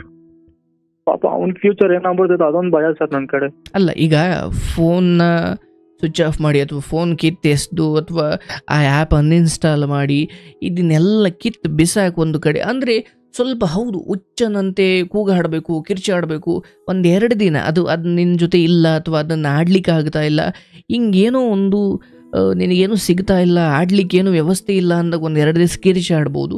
ಬಟ್ ಅದರಿಂದ ಹೊರಗಡೆ ಬರಲಿಕ್ಕೆ ಸಾಧ್ಯ ಇದೆ. ಮೊದಲು ನಿನ್ನ ಮನೆಯವರು ಇಷ್ಟೆಲ್ಲ ಆದಮೇಲೂ ನಿನ್ನ ಪರ ಇದ್ದಾರೆ. ನಾವಿದ್ದೀವಪ್ಪ, ಈಗಲೇ ನೀನೇನೋ ತಪ್ಪು ನಿರ್ಧಾರ ತಗೊಳ್ಬೇಡ, ಏನಾಯಿತು ಅದಾಗಿದ್ದಾಯಿತು, ಈಗ ನಾವು ನಿಮ್ಮ ಜೊತೆ ಇದ್ದೀವಿ, ನಿನ್ನ ಜೊತೆ ನಾವೆಲ್ಲ ಇದ್ದೀವಿ ಅಂತ ಹೇಳುವ ತಂದೆ, ತಾಯಿ, ತಮ್ಮ, ಹೆಂಡತಿ, ಇಂಥದ್ದೊಂದು ಸಂಸಾರ, ಇಂಥದ್ದೊಂದು ಕುಟುಂಬ ಸಿಗುವುದು ಎಂಥ ಎಷ್ಟು ಜನ್ಮದ ಪುಣ್ಯನಯ್ಯ. ಆ ಎಲ್ಲ ಪುಣ್ಯವನ್ನು ಇದು ಬಿಸಾಕಿ ಆ ಎಲ್ಲ ಪುಣ್ಯವನ್ನು ಕಾಲು ಕಸ ಮಾಡಿಕೊಂಡು ಹೊಸದಾಗಿ ನೀನು ಪಾಪವನ್ನು ಸಂಪಾದಿಸ್ತಾ ಇದೀಯ. ಈ ಜನ್ಮ ಅಲ್ಲ, ನೀನು ಇನ್ನು ಎಷ್ಟು ಜನ್ಮ ಹೋದರೂ ನೀನು ಇದನ್ನೇ ಅನುಭವಿಸ್ಬೇಕಾಗುತ್ತೆ. ನಿನ್ನನ್ನು ಪಾಪ ಪುಣ್ಯದೊಳಗಡೆ ಕಟ್ಟಿ ಹಾಕ್ತಾ ಇಲ್ಲ, ಸ್ವರ್ಗ ನರಕದ ಬಗ್ಗೆ ಆಸೆ ಹುಟ್ಟಿಸ್ತಾ ಇಲ್ಲ ಅಥವಾ ಭಯ ಬೀಳಿಸ್ತಾ ಇಲ್ಲ. ನಾನು ಹೇಳೋದು ನನ್ನ ಬದುಕು ಅಂದರೆ ಹೆಂಗಿರ್ಬೇಕಂದ್ರೆ, ನಾನು ಕೋಟಿ ಮೊದಲು ಅರ್ಥ ಮಾಡ್ಕೊಳ್ಳಯ್ಯ, ನಾನು ಇಲ್ಲಿ ಲಕ್ಷ ಕೋಟಿ ದುಡಿದು ಮಾತ್ರಕ್ಕೆ ನಿನ್ನನ್ನು ಎಲ್ಲರೂ ಪ್ರೀತಿಸಿಬಿಡ್ತಾರೆ, ನೀನು ಅಂದ್ಕೊಂಡಿದ್ದೆಲ್ಲವನ್ನೂ ಮಾಡಬಹುದು ಅಂತ ಏನಿಲ್ಲ. ಹಾಗಂದುಕೊಂಡು ಹೋದಂತಹ ನೋಡು, ನನಗೆ 10 ದಶಕಂಠ ಅಂತ ಕರಿತೀವಿ ರಾವಣನನ್ನು. ನನಗೆ ಭುಜಬಲ ಇದೆ, ನಾನು ಮಹಾನ್ ಬ್ರಾಹ್ಮಣ, ನಾನು ಏನು ಮಾಡಿದ್ರೂ ನಡೆಯುತ್ತೆ ಅಂತ ಹೋದ. ಕಡೆಗೆ ಹೆಣ್ಣಿನ ವಿಷಯದಲ್ಲಿ ಸರ್ವನಾಶವಾಗೋಯ್ತು ಅವನ ಇಡೀ ವಂಶ. ಅಂದರೆ ಪಾಂಡವರ ಕಥೆಯನ್ನು ತಗೋ, ಅವನು ಜೂಜಾಡ್ಲಿಕ್ಕೆ ನಿಂತ್ಕೊಂಡ. ಧರ್ಮರಾಯ, ಧರ್ಮನ ಮಗ, ಯಮಧರ್ಮನ ಮಗ, ಜೂಜಾಡ್ಲಿಕ್ಕೆ ನಿಂತ್ಕೊಂಡ. ಧರ್ಮ ಅಂತ ಹೆಸರು ಬಂದರೆ ಅಲ್ಲಿ ಈ ಧರ್ಮರಾಯ ಬರ್ತಾನೆ. ಅಂಥ ಧರ್ಮರಾಯನು ಕೂಡ ಜೂಜಿನ ಚಟಕ್ಕೆ ಬಿದ್ದು ದ್ರೌಪದಿ ಕಳ್ಕೊಂಡ, ರಾಜ್ಯ ಕಳ್ಕೊಂಡ, ಎಲ್ಲ ತನ್ನದು ಉಣಿಸ್ಕೊಂಡ್ರು ಎಲ್ಲವನ್ನೂ ಕಳ್ಕೊಂಡ, ಕಡೆಗೆ ಹೆಂಡತಿನೂ ಕಳ್ಕೊಂಡ. ಅದರಿಂದ ಅವನಿಗೆ ಸಿಕ್ಕಿದ್ದೇನು? 14-12 ವರ್ಷಗಳ ವನವಾಸ. ಇವತ್ತು ನೀನು ಪಗಡೆ ಆಡಿ ನಿನ್ನ ಮನೆಯವರನ್ನು ವನವಾಸಕ್ಕೆ ಕಳಿಸ್ತಾ ಇದೆಯಲ್ಲಯ್ಯ. ನಾನು ಇದಿಲ್ಲ, ನಾನು ಈಗ ಕೇಳಿಸ್ಕೊ, ಹತ್ಬಿಟ್ಟು ಅಯ್ಯೋ ನಂಗೆ ಬಿಡಬೇಕು ಅನ್ನಿಸ್ತಾ ಇದೆ, ಆದರೂ ಬಿಡೋಕಾಯ್ತಿಲ್ಲ, ಇದೆಲ್ಲ ಕೈಲಿ ಆಗದೆ ಇರೋರ ಕೆಲಸ ಇದು. ನಾನು ನನ್ನ ತಮ್ಮ, ನನ್ನ ಹೆಂಡತಿ, ನನ್ನಮ್ಮ, ನನ್ನಪ್ಪ, ಅಪ್ಪನ ಮುಖ ನೋಡಯ್ಯ, ಅಯ್ಯೋ ಇವ್ರಿಗೆಲ್ಲ ಕಣ್ಣೀರು ಹಾಕ್ಸಿ ನಾನು ದುಡಿಯೋ ಆ ಲಕ್ಷ ಇದೆಯಲ್ಲ, ಅದು ತೃಣಕ್ಕೆ ಸಮಾನ. ನೀನು ಅವ್ರ ಕಣ್ಣೀರು ಹಾಕ್ಸಿ ನೀನು ಕೋಟಿ ದುಡಿದ್ರು ನೀನು ಉದ್ಧಾರ ಆಗಲ್ಲ. ಆ್ಯಂಡ್ ನಿನ್ನ ಕೋಟಿ ನಂಬಿಕೊಂಡು ಅವರು ಸಂತೋಷವಾಗಿರಲ್ಲ. ಅವರಿಗೆ ಬೇಕಾಗಿರೋದು ಅಂದರೆ ಮನೇಲಿ ಕೂತು 1 ನಿಮಿಷಕ್ಕೆ 1 ಲಕ್ಷ ದುಡಿಯೋ ಈ ದುಡಿಮೆ ಇದೆಯಲ್ಲಪ್ಪ, ಇದು ನಿನ್ನ ನರಕ ತೋರಿಸುತ್ತೆ. ಅಂದರೆ ನಿನ್ನ ಬುದ್ಧಿಯೇ ಅಥವಾ ನಿನ್ನ ಶ್ರಮ, ನಿನ್ನ ಬೆವರಿಲ್ಲದೆ ಬಂದ ಹಣ ಇದೆಯಲ್ಲ, ನಿನಗೆ ನರಕ ತೋರಿಸ್ತಾ ಇದೆ. ನೀನು ಕಷ್ಟಪಟ್ಟು ದುಡ್ದ ಹಣ ನಿನಗೆ ಸುಖ ಕೊಡ್ತಾ ಇತ್ತು. ಇವತ್ತು ನೀನೇನು IT ಜಾಬ್ ಅಂತ ಮಾಡ್ತಿದೆಯಲ್ಲಪ್ಪ, ಕೇವಲ ಇದನ್ನು ಮಾತ್ರ ಮಾಡು. ನಿನಗೆ ದಿನಚರಿಯನ್ನು ನಾನು ಹಾಕ್ಕೊಡ್ತೀನಿ, ನಾನು ಅದ್ರ ಬಗ್ಗೆ ಹೇಳ್ತೀನಿ. ಒಂದು ಇಡೀ ದಿನವನ್ನು ನೀನು ಹೇಗೆ ಬಿಲ್ಡ್ ಮಾಡಿಕೊಳ್ಬೇಕು, ನಿನ್ನ ದಿನಚರಿಯನ್ನು ಇಷ್ಟಿಷ್ಟು ಸಮಯವನ್ನು ಏನೇನು ಕೊಡಬೇಕು ನಾನು ಮಾತಾಡ್ತೀನಿ. ಮೊದಲು ನಿನ್ನ ಆತ್ಮವನ್ನು ಅವಲೋಕನ ಮಾಡ್ಕೊಳ್ಳಿಕ್ಕೆ ನಾನು ನಿನಗೊಂದು ಅವಕಾಶ ಕೊಡ್ತಾ ಇದ್ದೀನಿ ಅಷ್ಟೇ. ಯಾಕಂದರೆ ಈಗ ನಿನಗೊಂದು ಅವಕಾಶ ಇದೆ. ಆದರೆ ತಂದೆ ಆಗಲಿ ತಾಯಿ ಆಗಲಿ ಒಡ ಹುಟ್ಟಿದವರಾಗಲಿ ಯಾರೇ ಆಗಲಪ್ಪ, ತೀರಾ ಇಡೀ ಮನೆ ಇವನೊಬ್ಬನಿಂದ ಹಾಳಾಗಿ ಎಕ್ಕುಟ್ಟು ಹೋಗ್ತಾ ಇದೆ ಎಂದಾಗ ನಿನ್ನನ್ನು ನಾಶ ಮಾಡುವ ಯೋಚನೆ ಅವರಿಗೆ ಬಂದೇ ಬರುತ್ತೆ. ನಮ್ಮಲ್ಲಿ ಈ ಮರ್ಯಾದೆ ಹತ್ಯೆಗಳು ಅಂತ ಕೇಳಿದ್ದೀವಿ, ಹೌದಲ್ಲ? ಹೌದು ಸರ್. ಹಂಗಂದ್ರೆ ಏನು ಗೊತ್ತಾ? ಅದೇ ಸರ್, ಮರ್ಯಾದಕ್ಕೆ ಬದುಕೋದು. ಅದು ಕೊಲ್ಲೋದು ಖಂಡಿತ ತಪ್ಪು. ಆದರೆ ಅದು ಯಾವ ಹಂತಕ್ಕೆ ಹೋಗುತ್ತೆ ಅಂದರೆ, ನನ್ನ ಮನೆಯ ಮಗಳು ಯಾರೋ ಕೀಳು ಜಾತಿಯವನನ್ನು ಪ್ರೀತಿಸಿದ್ದಾಳೆ ಅನ್ನೋ ಕಾರಣಕ್ಕೆ ಇವಳಿದ್ರೆ ನನ್ನ ಮನೆಯ ಸಂಸಾರ ಅಥವಾ ನನ್ನ ಮನೆ ಗೌರವ ಹಾಳಾಗುತ್ತೆ ಅನ್ನೋ ಕಾರಣಕ್ಕೆ ಆ ಹೆಣ್ಣನ್ನು ರಾತ್ರೋರಾತ್ರಿ ಸುಟ್ಟಾಕಿರೋದು. ಅಂದರೆ ಹೆತ್ತ ತಂದೆ ತಾಯಿನೇ ಅಷ್ಟು ಮಟ್ಟಕ್ಕೆ ಇಳಿತಾರೆ ಅಂದರೆ ಯೋಚನೆ ಮಾಡಿ. ಅಂದರೆ ಅದು ತಪ್ಪು, ಸತ್ಯ. ಆದರೆ ಅವ್ರ ಮನಸ್ಸಿಗೆ ಅವರು ತಂದುಕೊಂಡ ನಿರ್ಧಾರ. ಅಷ್ಟು ದಿನ ನಿನ್ನ ತಂದೆ ನಿನ್ನನ್ನು ಕ್ಷಮಿಸ್ದಂಗೆ ಅವರು ಕ್ಷಮಿಸಿರ್ಬೋದಲ್ಲ. ನಿನ್ನ ತಂದೆಗೂ ಒಂದು ದಿವಸ ನೀನು ಬೇಡವಾಗದೇ ಆಗ್ಬೋದು, ಯಾರಿಗೆ ಗೊತ್ತು? ಆದರೆ ನಿನ್ನ ತಂದೆ ನಿನ್ನ ಕಣ್ಣ ಮುಂದೆ ಕೊರಗಿ ಕೊರಗಿ ಕೊರಗಿ ಸತ್ರೆ ಅದು ನಿನಗೆ ಶ್ರೇಯಸ್ಸನೆಯ? ಮೊದಲು ಸರ್ ನಾನು ಫ್ರೈಡೆ ಮನೆ ಬಿಟ್ಬಿಟ್ಟೆ ಸರ್. ಮನೆ ಬಿಟ್ಬಿಟ್ಟು ನಿನ್ನೆ ರಾತ್ರಿ ನಾನು ಹೋಗಿದ್ದೆ ಸರ್ ಮನೆಗೆ. 3 ದಿನದಿಂದ ನಮ್ಮ ಹುಡುಗಿ ಫೋನ್ ಮಾಡಿ, ನಿಮ್ಮ ಅಪ್ಪ ಹುಷಾರಿಲ್ಲ, ಬಾ ಮನೆಗ್ ಬಾ, ಫಸ್ಟ್ ಮನೆಗ್ ಬಾ, ನಿಮ್ಮ ಅಪ್ಪ ನಿನ್ ಮೇಲೆ ಇದು ಆಸೆ ಇಟ್ಕೊಂಡ್ಬಿಟ್ಟವ್ರೆ ನಿನ್ ಅಂತ ಇದೆ. ನಮ್ಮ ಅಪ್ಪ ನನ್ ಬಗ್ಗೆನೇ ಇದು ಮಾಡ್ತೈತಂತೆ ಸರ್, ಅದಕ್ಕೆ ನಾನು ನೈಟ್ ಹೋಗ್ಬಿಟ್ಟೆ ಮನೆಗೆ. ನಾನು ದಯವಿಟ್ಟು ಕಣಪ್ಪ, ನಾನು ಹೇಳೋದು ನಿನಗೆ, ನಾನು ಇದರಿಂದ ಹೊರಗಡೆ ಬರೋವರೆಗೂ ನಾನು ನಿನ್ನ ಸಂಪರ್ಕದಲ್ಲಿದ್ದು ನಾನು ನಿನ್ನ ಜೊತೆ ಸದಾ ಮಾತಾಡ್ತೀನಿ. ಆದರೆ ನಾನು ನಿನಗೆ ಕೊಡ್ತಾ ಇರೋ ಭರವಸೆ ಇದು, ನಾನು ನಿನ್ನ ಜೊತೆ ಮಾತಾಡ್ತೀನಿ, ನೀನು ನನ್ನ ಅಪಾಯಿಂಟ್ಮೆಂಟ್ ತಗೊಳ್ಳೋದು ಬೇಕಾಗಿಲ್ಲ. ಆದರೆ ಮೊದಲು ಇದೇನಿದು ನನ್ನ ಕೈಲಿ ಬಿಡೋಕ್ಕಾಗ್ತಿಲ್ಲ, ನನ್ನ ಕೈಲಿ ಬಿಡು, ಅರೇ ಅದು ವಿಷ ಅಂತ ಗೊತ್ತು. ಅದು ಒಂದು ನಾನು ತಿನ್ನುವ, ಅಂದರೆ ನನ್ನ ತಟ್ಟೆಯಲ್ಲಿ ಅನ್ನ ಇದೆ, ಆ ಅನ್ನ 20 ತುತ್ತು ಆಗಬಹುದು. ಆ ಮೊದಲನೇ ತುತ್ತಲ್ಲೇ ನನಗಿದು ವಿಷ ಅಂತ ಗೊತ್ತಾದ ಮೇಲೆ ಇಲ್ಲ ನಾನು ಸಾಯೋವರೆಗೂ ತಿಂತೀನಿ. ಆದರೆ ವಿಷ ಅಂತ ಗೊತ್ತಾದಾಗ ಮೊದಲನೇ ತುತ್ತಿನಲ್ಲೇ ನಾನು ಅದನ್ನು ತ್ಯಜಿಸೋದು ಬುದ್ಧಿವಂತಿಕೆ ಅಲ್ವನಯ್ಯ? ಇಲ್ಲ ಸತ್ತ ಮೇಲೆ ಬಿಡ್ತೀನಿ ಅಂದರೆ ಸಾಯ್ಬೇಕಷ್ಟೇ ನೀನು. ಹ್ಞೂ ಸರ್, ಇವಾಗ ನಾನು ಒಬ್ಬನೇ ಸಫರ್ ಆಗ್ತಿಲ್ಲ ಸರ್, ಇಡೀ ಮನೆ ಸಫರ್ ಆಗ್ತೈತೆ ನನ್ನ ಜೊತೆ.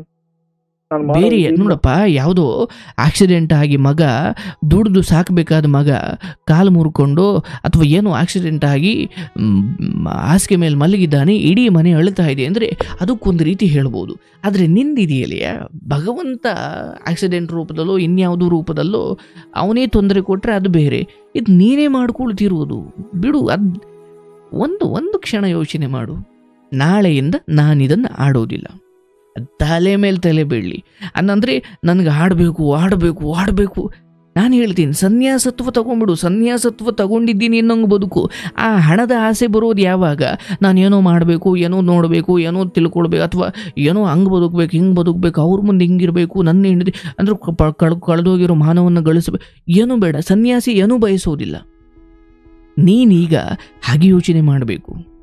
ಹೆಂಡತಿ ಇದ್ದಾಳೆ, ಅಪ್ಪ ಇದ್ದಾರೆ, ಅಮ್ಮ ಇದ್ದಾರೆ, ತಮ್ಮ ಇದ್ದಾರೆ, ಇರೋಕೆ ಮನೆ ಇದೆ, ಮಾಡೋ ಕೆಲಸ ಇದೆ, ಓಡಾಡ್ಲಿಕ್ಕೆ ಗಾಡಿ ಇದೆ, ಅಥವಾ ಅಷ್ಟೋ ಇಷ್ಟು ಭಗವಂತ ಕೊಟ್ಟಿದ್ದಾನೆ. ಇದನ್ನು ಮೀರಿಯೂ ನೀನೇನೋ ಅಡ್ಡದಾರಿಯಲ್ಲಿ ಹೋಗ್ತಾ ಇದೆಯಲ್ಲ, ಅಲ್ಲಿ ರಾತ್ರೋರಾತ್ರಿ ನೀನು ಶ್ರೀಮಂತನಾಗ್ಬೋದು, ಆದರೆ ಒಂದು ಇಡೀ ಜೀವನ ಪೂರ್ತಿ ನೀನೊಬ್ಬ ಭಿಕ್ಷುಕನಾಗ್ತೀಯ. ದಯವಿಟ್ಟು ಇವಾಗ ಅಷ್ಟೇ ಸರ್, ಇವಾಗ ಕಷ್ಟದಲ್ಲಿ ಇದ್ದೀನಿ ಅಂದ್ಬಿಟ್ಟು ಒಬ್ಬರ ಹತ್ರ ಇವಾಗೂ ನಂಗೆ ಊಟಕ್ಕೆ ಕಾಸಿರ್ಲಿಲ್ಲ ಸರ್. ನಮ್ಮ ಫ್ರೆಂಡ್ ಹತ್ರ ಇಸ್ಕೊಂಡು ಊಟ ಮಾಡ್ಕೊಂಡ್ ಬಂದೆ ಸರ್. ಮನೇಲಿ ಊಟ ಮಾಡ್ತಿಲ್ಲ ಸರ್. ಯಾಕಪ್ಪ ಮನೇಲಿ ಊಟ ಮಾಡಬೇಡ ಅಂತ ಹೇಳ್ಯಾರ? ಅಲ್ಲ ಸರ್, ಒಂಥರ ಮನ್ಸಿಗೆ ಸಂಬಳ ಕೊಡ್ತಾ ಏನಿಲ್ಲ. ಅದು ನಿನ್ನ ಮನೆ, ನೀನಲ್ಲಿ ವಾಂತಿ ಮಾಡಿದ್ರು ಬಾಚಾಕು ನಿಮ್ಮ ತಾಯಿಗೆ ಗೊತ್ತು. ನೀನಲ್ಲಿ ಏನು ಮಾಡಿದ್ರು ನೀನು ಈ ದುಷ್ಟ ದಾರಿಯಲ್ಲಿ ಹೋಗಿ ಈ ಕೆಟ್ಟ ದಾರಿಯಲ್ಲಿ ಮಾಡಿದ ಸಂಪಾದನೆ ನಿನ್ನನ್ನು ಸಂತೋಷವಾಗಿಡುತ್ತೆ ಅಂದ್ಕೊಂಡಿದೆಯಾ? ಇಲ್ಲ. ದುಷ್ಟ ದಾರಿಯಲ್ಲಿ ಮಾಡಿದ ಅಥವಾ ಕೆಟ್ಟ ದಾರಿಯಲ್ಲಿ ಮಾಡಿದ ಸಂಪಾದನೆ ನಿನಗೆ ಸಾಸಿವೆಯಷ್ಟು ಸುಖ ಕೊಟ್ಟು ಬೆಟ್ಟದಷ್ಟು ದುಃಖ ಕೊಡುತ್ತೆ. ಇವತ್ತು ಅದೇ ಆಗದ ಇರೋದು ಸರ್. ಇವಾಗ ಸರ್ ಒಂದು 40 ರೂಪಾಯಿ ಊಟ ಸರ್ ಆಫೀಸಲ್ಲಿ, ಊಟಕ್ಕೆ ಕಾಸಿರ್ಲಿಲ್ಲ ಸರ್. 40 ರೂಪಾಯಿ ಈಸ್ಕೊಡಕ್ 4-5 ಜನನ್ ಕೇಳ್ದೆ ಸರ್. ನಿಂಗೆ ಇದೇ ಆಯ್ತು, ದಿನ ಬಂದು ಕಾಸು ಕೇಳೋದೆ ಅನ್ಬಿಟ್ರು ಸರ್ ನಮ್ಮ ಫ್ರೆಂಡ್ಸ್ ಎಲ್ಲ. ಇದು ಸಂಬಳ ಅಲ್ಲ. ಈಗ ಅವರೆಲ್ಲ ಹಂಗಂತಿದ್ದಾರಲ್ವಲ್ಲಪ್ಪ, ಯಾಕಂತಿದ್ದಾರೆ? ಸುಮ್ಮನೆ ಅಂತಿದ್ದಾರ? ಇಲ್ಲ ಸರ್, ಅವರು ದಿನ ಒಂದ್ಸಲಿ 2 ಸರಿ ದಿನ ಅದೇ ಕೇಳ್ತಾರೆ. ದಿವಸ ಸಾವಿರಗಳವ್ರು ಯಾರು? ಈಗ ಸುಮ್ಮನೆ ಯೋಚನೆ ಮಾಡು, ಇನ್ನೂ ಒಂದು 2-3 ಸತಿ ಹಿಂಗೆ ಆಯ್ತು ಅಂದಕ್ಕೂ ನಿಮ್ಮ ಮಾವನೂ ಬರಲ್ಲ. ಇವಾಗ ಬರ್ತಿಲ್ಲ ಸರ್ ನಮ್ಮ ಮಾವ. ಮೊನ್ನೆ ದೇವಸ್ಥಾನ ಕಟ್ತು ಸರ್, 2 ಸಲ ಆಣೆ ಇಟ್ಬಿಟ್ಟು ಸಾಯಿಸ್ಬಿಟ್ಟಿದ್ದೆ ನಮ್ಮ ಮಾವನ್ನ. ಆದ್ರೂ ನನ್ನ ಮೇಲೆ ಏನೋ ಒಂದು ಒಪ್ಪಿಕೊಂಡು ಇದು ದೇವಸ್ಥಾನ ಕರೆದ್ರು ಸರ್. ಆವಾಗೂ ಮರ್ಯಾದೆ ಕೊಟ್ಟು ಹೋಗಿಲ್ಲ ಸರ್ ನಾನು. ನನ್ಗೇನೋ ಅವ್ರು ಕೇಳ್ಕೊಂಬಂದು ಅದು ಚೆನ್ನೈ ಹತ್ರ ಯಾವ್ದು ತಿರುವಣ್ಣಾಮಲೈ ಅಲ್ಲೆಲ್ಲ ಹೋಗಿ ಏನೋ ಕೇಳ್ಕೊಂಬಂದ್ರು ಸರ್. ನಾನು ಕರೆದ್ರು ಸರ್ ನಮ್ಮ ಮಾವ, ಆದ್ರೂ ನಾನು ಹೋಗಿಲ್ಲ. ಇವಾಗ ಮಾತಾಡೋದೇ ಬಿಟ್ಬಿಟ್ಟವ್ರು ನಮ್ಮ ಮಾವ. ಸರಿನಪ್ಪ, ಈಗ ನಾನು ಹೇಳೋದು ನಿನ್ನ ದಿನಚರಿ ಏನು ಅಂದ್ರೆ ಎಷ್ಟೊತ್ತಿಗೆ ಮಲಗುತ್ತೆ, ಎಷ್ಟೊತ್ತಿಗೆ ಎದ್ದೇಳ್ತೀಯ? ಸರ್ ನನ್ಗೆ ಆಫೀಸ್ ಇರೋದು 2 to 11 ಸರ್. ಮಧ್ಯಾಹ್ನ 2 ಗಂಟೆಯಿಂದ ರಾತ್ರಿ 11 ಗಂಟೆ ತನಕ. ಸರಿ ಆಯ್ತು. ಮನೆಗೆ ಹೋಗೋದು ಎಷ್ಟೊತ್ತು? ಸರ್ ಮನೆಗೆ ಹೋಗೋದು 1 ಗಂಟೆಗೆ ಹೋಗ್ತೀನಿ ಸರ್ ಕ್ಯಾಬಲ್ಲಿ. 1 ಗಂಟೆ. ಮಲಗೋದು? ಸರ್ ಮಲ್ಗೋದು ಅದೇ ಹೋಗಿದ ತಕ್ಷಣ ಮೊಬೈಲ್ ಯೂಸ್ ಮಾಡ್ತಾ ಇರ್ತೀನಿ. ಮೊಬೈಲಾಗ ಏನು ಮಾಡ್ತೀಯಾ? ಸರ್ ಅದೇ ಕಾಸು ಯಾರ ಒಂದು 200-300 ರೂಪಾಯಿ ಇದ್ರೂ ತಿರ್ಗಾ ಗೇಮ್ಗೆ ಹಾಕೋತೀನಿ ಸರ್. ಅಲ್ಲಯ್ಯ, ಇದು ನೀನು ಇಲ್ಲಾಂದ್ರೆ ನಿಮ್ ವಿಡಿಯೋಸ್ ನೋಡ್ಕೊಂಡು ಮಲ್ಕೊಂಡ್ಬಿಡ್ತೀನಿ ಒಂದು ಅವರ್. ಈಗ ನನ್ನ ಮಾತನ್ನೇನು ಪಾಲಿಸೋದಾದ್ರೆ ನನಗೆ ಗೌರವ ಕೊಡೋದಾದ್ರೆ ಅದಕ್ಕೆ ಫೋನ್ ಮಾಡಿದ್ದೀನಿ ಸರ್. ಕೇಳಿಸ್ಕೊ ನಿನ್ನ ದಿನಚರಿ. ಈಗ ಸರಿ, ಬೆಳಿಗ್ಗೆ ಎದ್ದು ಹೇಳ್ತಿ, ಅಲ್ಲಿಂದ ಏನ್ ನಿನ್ನ ದಿನಚರಿ ಏನು? ಸರ್ ಬೆಳಗ್ಗೆ ಅದೇ ನಮ್ಮ ಅಪ್ಪ ಬೈತಾ ಇರ್ತಾರೆ, ಎದ್ದೊಳೋದೇ ನಾನು 11 ಗಂಟೆ 12 ಗಂಟೆಗೆ ಎದ್ದೊಳ್ತೀನಿ ಸರ್. ನಮ್ಮ ಅಪ್ಪ ಬೈತಾ ಇರ್ತಾರೆ, ಮಲ್ಕೊಂಡ್ ಮನೇನೆ ಮಲ್ಸ್ಬಿಟ್ಟಿದ್ದೆ ನಾನು ಅಂದ್ಬಿಟ್ಟು. ಅಂದ್ರೆ ಈಗ ಅವ್ರ ಬಾಯಿಂದಲೂ ಬರ್ತಾ ಇದಾವೆ ಆಲ್ರೆಡಿ. ವಾಕಿಂಗ್ ಹೋಗ್ಬಿಡ್ಬೇಕಂತೆ. ಅಲ್ಲಪ್ಪ, ಈಗ ಅವ್ರ ಬಾಯಿಂದಲೂ ಆಲ್ರೆಡಿ ಬರ್ತಾ ಇದಾವೆ ಸರ್. ಅವರು ನೋಡ್ರು ಸರ್, ಎಷ್ಟೋ ನೋವು ತಿಂತಾರೆ ಸರ್, ನೋವು ತಿನ್ಕೋತಾರೆ. ನಾನು ಅದೇ ಮಾಡ್ತಾ ಇದ್ದೀನಲ್ಲ ಸರ್. ಮದುವೆ ಮಾಡ್ಕೊಂಡು ಆ ಹುಡುಗಿನೂ ಚೆನ್ನಾಗಿ ನೋಡ್ಕೋತಾ ಇಲ್ಲ ಇವಾಗ. ಈಗ ಹುಡುಗಿ ಏನು ಕೇಳಲ್ವಾ? ಗೊತ್ತಾ ಹುಡುಗಿಗಿದೆಲ್ಲ? ಸರ್ ಈಗ ಮೊನ್ನೆ ಗೊತ್ತಾಯ್ತು ಸರ್, ನಮ್ಮ ಅಪ್ಪ ಮುಚ್ಚಿಕೊಂಡ್ ಬಂದು. ಇವಾಗ ಆ ಹುಡುಗಿನೂ ಕರೆಕ್ಟಾಗಿ ಮಾತಾಡ್ತಾ ಇಲ್ಲ ಅಂದ್ರೆ ಅವಾಯ್ಡ್ ತರ ಮಾಡ್ತಾಳೆ. ಇವ್ನು ಸಾಲ್ಗಾರ ಇವನು ಅಂದ್ಬಿಟ್ಟು ಒಂಥರ ಆ ಚೀಪ್ ಮೆಂಟಾಲಿಟಿ ತರ ನೋಡ್ತಾಳೆ ಸರ್. ಫಸ್ಟ್ ನನ್ನ ಜೊತೆ ನನ್ನ ಆಫೀಸಲ್ಲಿ ಕೆಲಸ ಮಾಡ್ತಾ ಇದ್ದು. ಓಕೆ. ಆಮೇಲೆ ಇಬ್ರು ಒಂದೇ ಕಂಪ್ನಿ ಇರ್ತೀವಿ ಅಂದ್ಬಿಟ್ಟು ಆ ಹುಡುಗಿ ಲೈಕ್ ನಾನು ಆರಾಮಾಗಿ ಮನೇಲಿ ಇರ್ತೀನಿ, ನೀನು ಹೋಗಿ ಕೆಲ್ಸಕ್ಕೆ ಅಂದ್ಬಿಟ್ಟು ಇದು ತಗೊಂಡ್ಬಿಟ್ಲು ಸರ್. ರಿಸೈನ್ ಮಾಡ್ಬಿಟ್ಲು. ಆಮೇಲೆ ಇವಾಗ ನಾನು ಹಿಂಗೆಲ್ಲ ಆದ್ಮೇಲೆ ತಿರ್ಗಾ ಪಾಪ ಹುಡುಗಿನೂ ಹುಡ್ಕಾಕ್ ಸ್ಟಾರ್ಟ್ ಮಾಡ್ತಾಳೆ ಸರ್ ಕೆಲಸ. ಇವ್ ನಂಬ್ಕೊಂಡ್ರೆ ಆಗಲ್ಲ ಅಂದ್ಬಿಟ್ಟು ಇವಾಗ ಪಾಪ ಇದು ಇನ್ನ 1 ವರ್ಷ ಆಗಿಲ್ಲ ಸರ್ ಮದುವೆ. ಈಗ ನೀನ್ ನಿಜ ಹೇಳು, ನಿಂಗೆ ಇದ್ರಿಂದ ಹೊರಗಡೆ ಬಂದು ಬದುಕ್ಬೇಕು ಅನ್ನೋ ಆಸೆ ಇದೆಯಾ, ಇಲ್ಲ ನಾನು ಇಲ್ಲೇ ಸಾಯ್ಬೇಕು ಅಂತಲ್ಲ? ಏನ್ ನಿನ್ ಕತೆ? ಅಲ್ಲ ಸರ್, ಒಂಥರ ಮೈಂಡ್ ನಂಗೆ ಅದು ಲಾಸ್ ಆಗಿರೋದು, ಅದು ದೊಡ್ಡ ಅಲ್ಲ. ಈಗ ಯೋಚನೆ ಮಾಡಿ, ಯಾವುದೋ ಕಾಯಿಲೆ ಇದೆ, ಯಾವುದೋ ಮೆಂಟಲಿ ತೊಂದರೆ ಇದೆ, ನರಗಳ ವೀಕ್ನೆಸ್ಸು, ಏನೋ ಹುಚ್ಚರ ಥರ ಆಗಿದ್ದಾರೆ, ಇದರಿಂದ ತರ್ಲಿಕ್ಕೆ ಪ್ರಯತ್ನ ಮಾಡ್ಬೋದು. ಬಟ್ ಆ ಆ್ಯಪನ್ನು ದೂರ ಮಾಡ್ಕೊಳ್ಳಿಕ್ಕೆ ಆಗ್ತಾ ಇಲ್ಲ ಅಂದ್ರೆ ಏನು ಎಜುಕೇಟೆಡ್ ರೇ ನೀವೆಲ್ಲ? ಅದೇ ಏನೋ ಗೊತ್ತಾಗ್ತಾನೆ. ಎಷ್ಟೋ ಸಲ ನಮ್ಮಪ್ಪ ಫೋನ್ ಕಿತ್ಕೊಂಡು ಬೇಸಿಕ್ ಸೆಟ್ರು ಕೂತ್ಕೊಳ್ಳಿ ಸರ್. ಇದು 7ನೇ ಸರಿ. ನೀನೇ ಮನಸ್ಸು ಮಾಡು, ನೀನೇ ಅದನ್ನ. ಈಗ ಅಯ್ಯಪ್ಪ ಸ್ವಾಮಿಯ ಭಕ್ತಾದಿಗಳು ಮಾಲೆ ಹಾಕಿ, ಆ ಮಾಲೆ ಹಾಕಿದ ಅಷ್ಟೂ ದಿನ ಯಾರನ್ನು ಒಂದು ಮಾತು ಬೈಯಲ್ಲ, ಹೌದಲ್ಲ? ಎಲ್ಲ ಎದುರುಗಡೆ ಬಂದವ್ರನ್ನೆಲ್ಲ ಸ್ವಾಮಿ ಸ್ವಾಮಿ ಅಯ್ಯಪ್ಪ ಅಂತಾರೆ, ಹೌದಲ್ಲ? ಆ ಮಾಲೆ ಹಾಕಿದಾಗ ಆ ಮಾಲೆ ಹಾಕಿದೀನಿ ಅನ್ನೋ ಕಾರಣಕ್ಕಾದ್ರೂ ಸ್ವಲ್ಪ ಒಳ್ಳೆ ರೀತಿಯಲ್ಲಿ ಇರ್ತಾರೆ ಅಂತ ಭಾವಿಸೋಣ. ಹಾಗೆ ನೀನು ಕೂಡ ಒಂದು ವ್ರತವನ್ನು ತಗೋ, ಒಂದು ಮೌನ ವ್ರತ ಅಂತಲೇ ತಗೋ, ಅಥವಾ ನಾನು ಫೋನ್ ಮುಟ್ಟಲ್ಲ ಅನ್ನೋ ವ್ರತವನ್ನಾದರೂ ತಗೋ. ಹೀಗೆ ನಿನ್ನ ಮನಸ್ಸನ್ನು ನೀನೇ. ಆದರೂ ಇದೆಲ್ಲದಕ್ಕಿಂತ ಮೊದಲು ದರಿದ್ರ ಎಲ್ಲಿದೆ ಅಂದರೆ, ಈ ದೆವ್ವಗಳು ಓಡಾಡೋ ಟೈಮಲ್ಲಿ ಸರಿ ಏನೋ ಕೆಲಸದ ನಿಮಿತ್ತ ಸರಿ, ಆದರೆ 11 ಗಂಟೆಗೆ ಎದ್ದೇಳೋ ಈ ದಿನಚರಿ ಇದೆಯಲ್ಲ, ಇದು ಬದುಕೋ ಲಕ್ಷಣ ಅಲ್ಲ, ಅಥವಾ ಒಬ್ಬ ಸಂಸಾರಿ ಲಕ್ಷಣ ಅಲ್ಲ. ಇದು ಮಲ್ಕೊಂಡ್ ಮಳೆನ ಮಲ್ಸ್ಬಿಟ್ಟಿದ್ಯಾ ಬೆಳಗ್ಗೆ ಹೊತ್ತು? ಹಂಗೇನಪ್ಪ, ಹಂಗೆ ಅನ್ನೋದು. ದಯವಿಟ್ಟು ನೀನು ಅರ್ಥ ಮಾಡ್ಕೊ, ಇದನ್ನ ರೆಕಾರ್ಡ್ ಮಾಡ್ಕೊ. ನಾನು ಹೇಳ್ತೀನಿ, ನಾನು ಹೇಳಿದ ದಿನಚರಿಯನ್ನು ಹೇಗಾದರೂ ಮಾಡಿ ಕಷ್ಟಪಟ್ಟಾದರೂ ಸರಿ 8 ಅಥವಾ 12 ದಿನ ನೀನು ಹೀಗೆ ಬದುಕು. ನಿನ್ನ ದಿನಚರಿಯನ್ನು ನಾನು ಅವಾಗಲೂ ಹೇಳ್ತಾ ಇರ್ತೀನಿ, ತರಕಾರಿ ಕಟ್ ಮಾಡ್ಕೊಂಡಂಗೆ 24 ಗಂಟೆಯನ್ನು ಚಕ ಚಕ ಚಕ ಚಕ ಚಕ ಚಕ ಚಕ ಅಂತ ಇಷ್ಟಿಷ್ಟು ಅಂತ ಕಟ್ ಮಾಡ್ಕೊಳ್ಬೇಕು. ಅಂದರೆ ಹೇಗಾದರೂ ನೀನು, ಅಂದರೆ ನಮ್ಮ ಆಧ್ಯಾತ್ಮದಲ್ಲಿ ಹೇಳ್ತೀವಿ, ಸೈನ್ಸ್ ಹೇಳುತ್ತೆ 8 ಗಂಟೆ ನಿದ್ದೆ ಅಂತ, ನಾವು ಹೇಳ್ತೀವಿ 6 ಗಂಟೆ ನಿದ್ದೆ ಸಾಕು. ಅರ್ಥ ಆಯ್ತಲ್ಲ? 1 ಗಂಟೆಗೆ ನೀನು ಮಲಗಿದ್ರು ಸರಿ, 2 ಗಂಟೆಗೆ ಮಲಗಿದ್ರು, 2ರಿಂದ 3, 3ರಿಂದ 4, 4ರಿಂದ 5, 5ರಿಂದ 6, 6ರಿಂದ 7, ಸರಿ ಎಷ್ಟು? 5 ಅವರ್ ಆಯಿತು. ಅರ್ಥ ಆಯ್ತಲ್ಲ? ಹೇಗಾದರೂ ಮಾಡಿ 7 ಗಂಟೆಗೆ ನೀನು ಎದ್ದೇಳು. ಬರ್ಕೋ, ನೀನು ಅಲ್ಲಿ ಲಿಸ್ಟ್ ಮಾಡ್ಕೋ. 7 ಗಂಟೆಗೆ ಅಲಾರಮ್ 1ರಿಂದ 10 ಅಲಾರಮ್ ಇಟ್ಕೊ. 1 ಅಲಾರಮ್ಗೆ ಎದ್ದೇಳೋ ಬುದ್ಧಿ ನಿನಗಿನ್ನೂ ಇಲ್ಲ, 10 ಅಲಾರಮ್ ಇಟ್ಕೊ.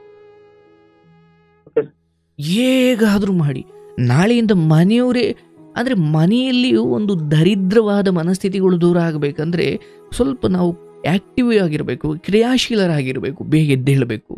7 ಗಂಟೆಗೆ ಎದ್ದೇಳು, ಆಯಿತಾ? ಇದು ಒಂದು. 7 ಗಂಟೆಯಿಂದ 8 ಗಂಟೆವರೆಗೂ ಅಂದರೆ ಎದ್ದ ತಕ್ಷಣ ಫೋನ್ ನೋಡೋದು, ಇನ್ಯಾರ ಹತ್ರ ಆದರೂ ಸಾಲ ಕೇಳಿ ಗ್ಯಾಮ್ಲಿಂಗ್, ಆ ಆ್ಯಪ್ ಮೊದಲು ಅನ್ಇನ್ಸ್ಟಾಲ್ ಮಾಡು. ಈಗ ಯಾವುದು ಸಾಲದ ಆ್ಯಪಲ್ಲಿ ಸಾಲ ತಗೊಂಡಿಲ್ಲ ತಾನೇ? ತಗೊಂಡಿದ್ದೀನಿ ಸರ್, ಕಟ್ಟಿಲ್ಲ ಇವಾಗೆಲ್ಲ. ಅಂದರೆ ಅವರಿಂದ ಥ್ರೆಟ್ ಬರೋದಿದೆ ಇನ್ನೂ. ಆಲ್ರೆಡಿ ಗೊತ್ತಾವೆ ಸರ್. ನಮ್ಮ ಅಪ್ಪ ಮನೆ ಕೊಟ್ಟಿದ್ರು ಕ್ಲಿಯರ್ ಮಾಡ್ಕೊಂತ, ನಾನು ಕ್ಲಿಯರ್ ಮಾಡ್ಕೊಂಡಿಲ್ಲ ಸರ್. ತಿರ್ಗಾ ಮಾಡೋಣ, ಡಬಲ್ ಮಾಡೋಣ ಅಂತ ಹೋದೆ, ತಿರ್ಗಾ ನಾನೇ ಡಬಲ್ ಆಗ್ಬಿಟ್ಟಿದ್ದೀನಿ. ಸರಿನಪ್ಪ, ಆಯಿತು. ಅದು ಹೆಂಗಾದರೂ ಮಾಡಿ ನಿಮ್ಮ ತಂದೆ ತಾಯಿ ಕಾಲಿ ಹಿಡ್ದು ಅದನ್ನು ತೀರಿಸು. ಆದರೆ ನಾನು ಹೇಳೋದು, ನಿನ್ನ ದಿನಚರಿಯಲ್ಲಿ ಮೊದಲು ಬದಲಾವಣೆ ಆಗಬೇಕು. ಬದಲಾವಣೆ ಆಗದ ಹೊರತು ನಿನ್ನ ಜೀವನ ಬದಲಾವಣೆ ಆಗೋದಿಲ್ಲ. ಹೇಗಾದರೂ ಮಾಡಿ 7 ಗಂಟೆಗೆ ಎದ್ದೇಳು. 7ರಿಂದ ಹೆಂಗೋ ಒದ್ದಾಡಿ ಪದ್ದಾಡಿ ಎದ್ದೇಳೋ ಅಷ್ಟೊತ್ತಿಗೆ 7:15. 7:15ರಿಂದ 8 ಗಂಟೆವರೆಗೂ ಹೊರಗಡೆ ಪಾರ್ಕ್ಗೆ ಹೋಗ್ತೀಯೋ, ಎಲ್ಲಿಗೂ ಹೋಗ್ತೀಯೋ, ವಾಕಿಂಗೋ, ಧ್ಯಾನನೋ ಯಾವುದೋ ಒಂದು ರೀತಿಯಲ್ಲಿ 8 ಅಥವಾ 8:15ವರೆಗೂ ನೀನು ಧ್ಯಾನ ಮಾಡ್ತೀಯೋ, ನಿಂಗೆ ಏಕಾಗ್ರತೆ ಬರ್ತಾ ಇಲ್ಲ, ಎಲ್ಲಾದರೂ ಎದ್ದು ಓಡೋಗ್ಬಿಡೋಣ, ಏನೋ ಮಾಡ್ಕೊಂಬಿಡೋಣ ಅನಿಸ್ತಾ ಇದೆಯೋ, ಪರವಾಗಿಲ್ಲ, ಒಂದು ಕಡೆ ಕೂತ್ಕೊಳ್ಳೋದನ್ನು ಮೊದಲು ಕಲಿ, ಇಲ್ಲ ಪಾರ್ಕ್ಗೆ ಹೋಗೋದನ್ನು ಕಲಿ, ಇಲ್ಲ ಅಮ್ಮನಿಗೋ ಹೆಂಡತಿಗೋ ಸಹಾಯ ಮಾಡೋದನ್ನು ಕಲಿ. ಆಮೇಲೆ ಒಂದು 9 ಗಂಟೆ ತಿಂಡಿ ಮಾಡು. ಆಮೇಲೆ ಎಲ್ಲೋ ಹೊರಗಡೆ ಓಡಾಡಿಕೊಂಡು ಬಾ, ಇಲ್ಲ ಫ್ರೆಂಡ್ಸ್ ಹತ್ರ ಮಾತಾಡಿಕೊಂಡು ಬಾ, ಇಲ್ಲ ನಿಮ್ಮ ಜಾಬ್ ವಿಚಾರವಾಗಿ, ಕೆಲಸಕ್ಕೆ ಮಧ್ಯಾಹ್ನ ಹೋಗ್ಬೇಕಲ್ಲಪ್ಪ, ಆ ಜಾಬ್ ವಿಚಾರವಾಗಿ ಏನೋ ಅಪ್ಡೇಟ್ ಆಗು. ಯಾಕಂದರೆ ಜಗತ್ತು ಅಪ್ಡೇಟ್ ಆದವ್ರನ್ನಷ್ಟೇ ಉಳಿಸ್ಕೊಳ್ಳುತ್ತೆ. ಹಳೆಯ ಕಾಲದ ಕೆಲಸಕ್ಕೆ ಸೇರಬೇಕಾದ್ರೆ ಏನು ನಾಲೆಡ್ಜ್ ಇತ್ತೋ ಈಗಲೂ ಅದೇ ಇದೆ ಅಂದರೆ ನೀನು ಅಲ್ಲೇ ಇರ್ತೀಯ ಅಂತ ಅರ್ಥ, ಹೌದಲ್ಲ?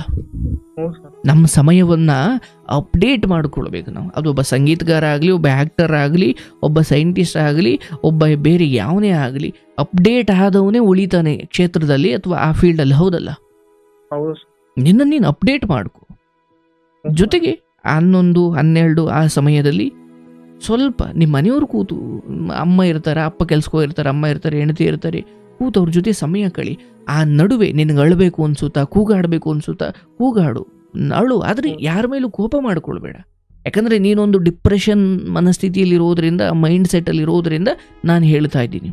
ಆದರೆ ಈ ನಡುವೆ ಎಲ್ಲೂ ಕೂಡ ಫೋನ್ ಬಳಸೋದು ಅನಿವಾರ್ಯನಪ್ಪ, ಇಲ್ಲಾಂದರೆ ಅದು ಆಗದೇ ಇಲ್ಲ ಅನ್ನೋ ಸ್ಥಿತಿ ಎಲ್ಲೂ ಇಲ್ಲ, ಹೌದಲ್ಲ?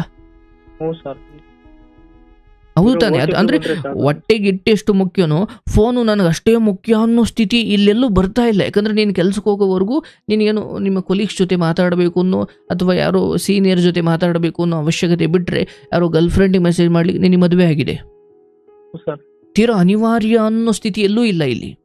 ಇಲ್ಲ ಸರ್, ಕ್ಯಾಬ್ OTPಗೋಸ್ಕರ. ಫೈನ್, ಅದಕ್ಕಲ್ವಾ ನಾನು ಹೇಳೋದು. ನಿನ್ನ ಕೈಲಿರೋ ಫೋನ್ ನಿನ್ನ ಜೀವನದ ದೊಡ್ಡ ಏನು ಬಾಂಬ್ ಆಗಿ ನಿಂತುಬಿಟ್ಟಿದೆ. ಮೊದಲು ನಾನು ಹೇಳ್ತೀನಿ ಅಯ್ಯ, ನೀನು ನನಗೆ ಪ್ರತಿದಿನ ಮಧ್ಯಾಹ್ನ ಅಥವಾ ಸಂಜೆ ಯಾವಾಗಲೂ ನನ್ನ ನಂಬರ್ ಸೇವ್ ಮಾಡ್ಕೊಳ್ತೀನಿ. ನೀನು ನನಗೆ ಫೋನ್ ಮಾಡು, ಒಂದು 10 ನಿಮಿಷ ಮಾತಾಡು.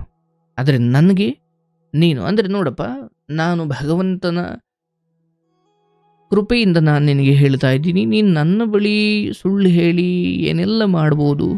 ಆದರೆ ನೀನು ಈ ವಿಚಾರದಲ್ಲಿ ತಿದ್ದಿಕೊಳ್ಳದೆ ಹೋದರೆ ಮುಂದೆ ಇಡೀ ಮನೆ, ಇಡೀ ನಿನ್ನ ಸಂಸಾರ ಬಹುಶಃ ನೀನು ಕನಸಲ್ಲೂ ಕಾಣದ ರೀತಿಯಲ್ಲಿ ಅವರೆಲ್ಲರೂ ಸೇರಿ ನರಳುತ್ತಾರೆ. ಎಷ್ಟು ನರಳುತ್ತಾರೆ ಅಂದರೆ ಇವತ್ತಿನ ನರಳಾಟ ಅದು ನರಳಾಟ ಅಲ್ಲ, ಅದಿನ್ನೂ ಕೇವಲ ಮುನ್ಸೂಚನೆ ಅಷ್ಟೇ. ನಮ್ಮ ಅಪ್ಪ ಹೇಳೋರು ಸರ್, ನಮ್ಮ ಮಣ್ಣಾಕ್ ನಾನು ಹೋದ್ಮೇಲೆ ನಿಮ್ಗೆ ಬುದ್ಧಿ ಬರುತ್ತೆ ನಾನು ಅಂತ ಹೇಳ್ತಾರೆ ಸರ್. ಹೌದು ಹೌದು ಹೌದು. ನನ್ನ ಪ್ರಕಾರ ನಮ್ಮ ಅಪ್ಪ ಈ ಕೊರೋನಾ ಟೈಮಲ್ಲಿ ಅಡ್ಮಿಟ್ ಆಯ್ತು ಹಾಸ್ಪಿಟ್ಲಲ್ಲಿ. ಡಾಕ್ಟರ್ ಹೇಳ್ಬಿಟ್ಟಿದ್ರು ಹೋಗ್ಬಿಟ್ಟವ್ರೆ, ಎಲ್ಲ ರೆಡಿ ಮಾಡ್ಕೊಡಿ ಅಂತ. ಇನ್ನೊಂದು 5 ನಿಮಿಷಕ್ಕೆ ಫೋನ್ ಬಂತು, ಇವಾಗ ಪಲ್ಸ್ ರೇಟ್ ಇನ್ಕ್ರೀಸ್ ಆಯ್ತು. ಅವಾಗೇ ಬದುಕ್ ಬಂದವ್ರು ಸರ್ ನಮ್ಮ ಅಪ್ಪ. ಅವಾಗೆಲ್ಲ ಕರೆಕ್ಟ್ ಆಗಿದ್ದೆ ಸರ್.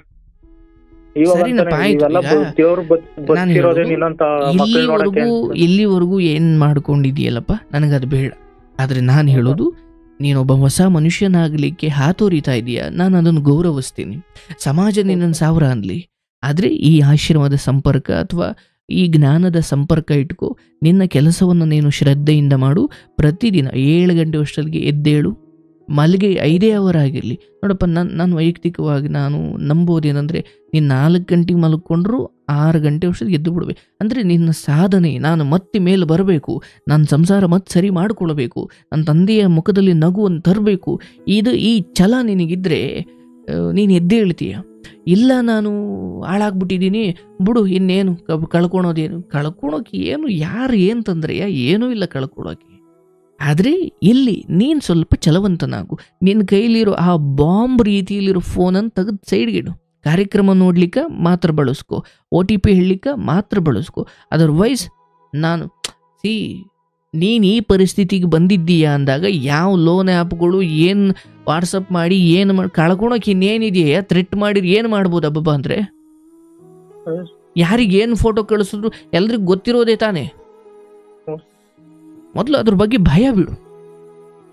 ನನಗೆ ಅರ್ಥ ಆಗುತ್ತೆ ಹೀಗೆ ಮನಸ್ಥಿತಿ ಡಿಪ್ರೆಷನ್ಗೆ ಹೋದಾಗ ಕೊಲೀಗ್ಸ್ಗಳ ವಿಚಾರದಲ್ಲಿ, ಮನೆಯವ್ರ ವಿಚಾರದಲ್ಲಿ ಎಲ್ಲ ಕಡೆಯೂ ನನಗೆ ಎಲ್ಲರೂ ನನ್ನನ್ನು ತಿರಸ್ಕಾರ ಮನೋಭಾವದಿಂದ ನೋಡ್ತಿದ್ದಾರೆ ಎಂದಾಗ ಆ ದುಃಖ ಏನು, ನಾನು ಅದನ್ನು ಬಲ್ಲೆ, ನಾನು ಅದನ್ನು ಗ್ರಹಿಸಬಲ್ಲೆ. ಆದರೆ ಈಗ ಒಂದು ಗುರುವಿನ ಮಾರ್ಗದರ್ಶನ ತಗೊಂಡು ನಾನು ಮತ್ತೆ ಮೇಲೆ ಬರಬೇಕು ಸರ್, ನಾನು ಅದಕ್ಕೆ ಏನು ಮಾಡಬೇಕು ಹೇಳಿ, ನಾನು ಹಂಗೆ ಮಾಡ್ತೀನಿ ಅನ್ನೋದು ನಿನ್ನ ತಲೆಯಲ್ಲಿ ಇರಬೇಕು ಹೊರತು ನಾನು ಹಂಗೆ ಮಾಡ್ತೀನಿ ಅಂದರೆ ಮತ್ತೆ ನಿನಗೆ ಯಾರು ಉಪದೇಶ, ಯಾಕೆ ಉಪದೇಶ ಮಾಡಬೇಕು ಅಂತ ನಾನು ಹೇಳಿದ್ದೀನಿ. ಮೊದಲು ನಿನ್ನ ದಿನಚರಿ ಬದಲಾಗದ ಹೊರತು ನಿನ್ನ ಬದುಕು ಬದಲಾಗಲ್ಲ. ಇಷ್ಟು ಗಂಟೆಗೆ ಎದ್ದೇ ಹೇಳ್ತೀನಿ, ಎದ್ದು ಕೆಲ್ಸಕ್ಕೆ ಹೋಗೋವರೆಗೂ ಫೋನ್ ಮುಟ್ಟಲ್ಲ. ಕಾರ್ಯಕ್ರಮ ಕೇಳಬೇಕಾ, ಯಾರ್ದೋ ಕತೆ ಕೇಳಬೇಕಾ ಕೇಳ್ತೀನಿ, ಅದರ್ವೈಸ್ ನಾನು ಫೋನ್ ಮುಟ್ಟಲ್ಲ ಅಂತ ಶಪಥ ಮಾಡು. ಮೊದಲು ನಿನ್ನ ದಿನಚರಿಯನ್ನು ನೋಡಿ ನಿನ್ನ ಮನೆಯವ್ರಿಗೆ ನಿನ್ನ ಬಗ್ಗೆ ಇಲ್ಲಪ್ಪ ಮಗ ಮೊದಲಂಗೆ ಆಗ್ತವನೆ, ನಿನ್ನ ಮನಸ್ಸಲ್ಲಿರೋ ನೋವು ಇರಲಿ, ಆದರೆ ನೀನು ಬಲವಂತವಾಗಿ ಆದರೂ ನಿನ್ನ ಬುದ್ಧಿಯನ್ನು ಒಳ್ಳೆಯ ವಿಚಾರಗಳಲ್ಲಿ ಸ್ವಲ್ಪ ಇನ್ವೆಸ್ಟ್ ಮಾಡಬೇಕು. ಮನಸ್ಸು ಹೋಗುತ್ತೆ, ಅಯ್ಯೋ ಇಷ್ಟೇ ಆಗ್ಬಿಟ್ಟಿದೆ, ಸುಮ್ಮನೆ ರಗ್ಗೋಚ್ಕ ಮನಿಕೊಳ್ಳೋ, ಅಳೋ ಏನಾರ ಮಾಡ್ಕೊ ನಡಿಯೋ ಅಂತ ಹೇಳುತ್ತೆ. ಆದರೆ ಬುದ್ಧಿ ಅನ್ನೋದು ಎಲ್ಲಿಗೆ ಹೋಗಿದೆ? ಮಣ್ಣು ತಿಂತಾ ಇದೆಯಾ? ಇಲ್ಲ, ನಾನು ಇಷ್ಟು ಗಂಟೆಗೆ ಎದ್ದು ಹೇಳಬೇಕು, ದೇವ್ರ ಮುಖ ನೋಡಬೇಕು, ದೇವ್ರ ಫೋಟೋ ನೋಡಬೇಕು, ಅಪ್ಪ ಅಮ್ಮನ ಮುಖ ನೋಡಬೇಕು, ಕೈ ಮುಗಿಬೇಕು, ಅಮ್ಮ ನಾನು ಹಿಂಗೆ ವಾಕಿಂಗ್ ಹೋಗ್ಬಿಡ್ತೀನಿ ಅಂತ ಹೋಗಬೇಕು, ನಾನು ಅಲ್ಲಷ್ಟೊತ್ತು ಓಡಾಡಬೇಕು, ಎಲ್ಲೋ ಒಂದು ಕಡೆ ಬೆಂಚಲ್ಲಿ ಪಾರ್ಕ್ ಮೇಲೆ ಕೂತ್ಕೊಳ್ಬೇಕು, ಜನಗಳು ನೋಡಬೇಕು, ಅರೆ ಈ ಜಗತ್ತು ಎಷ್ಟು ಚೆನ್ನಾಗಿದೆ ಅನ್ನಬೇಕು. ಅಂದರೆ ಏನೋ ತಂಗಿ ಮದುವೆ ಮಾಡಬೇಕು, ಅಕ್ಕನ ಮದುವೆ ಮಾಡಬೇಕು, ಏನೂ ಇಲ್ವಲ್ಲಯ್ಯ ನಿನಗೆ.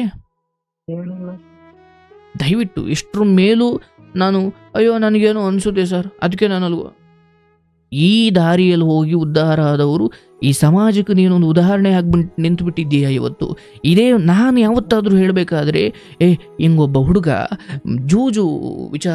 ಜೂಜಿಗೆ ಚಟಕ್ಕೆ ದಾಸನಾಗಿ ಸಂಸಾರವೆಲ್ಲವನ್ನ ಬೀದಿಗೆ ತರೋ ಹಂತಕ್ಕೆ ಬಂದು ಮತ್ತೆ ಅವನ ತಂದೆಯ ಕಣ್ಣೀರನ್ನು ನೋಡಿ ಅವನು ಎಚ್ಚೆತ್ತುಕೊಂಡ, ಕಷ್ಟಪಟ್ಟ IT ಜಾಬಲ್ಲಿ ದುಡ್ದ, ತಂದೆಯ ಮುಖದಲ್ಲಿ ನಗು ತಂದ, ಇವತ್ತು ಹೆಂಡತಿ ಮಕ್ಕಳು ತಂದೆ ತಾಯಿ ತಮ್ಮ ಎಲ್ಲರ ಜೊತೆ ಚೆನ್ನಾಗಿ ಬದುಕ್ತಾವನೆ ಅಂತ.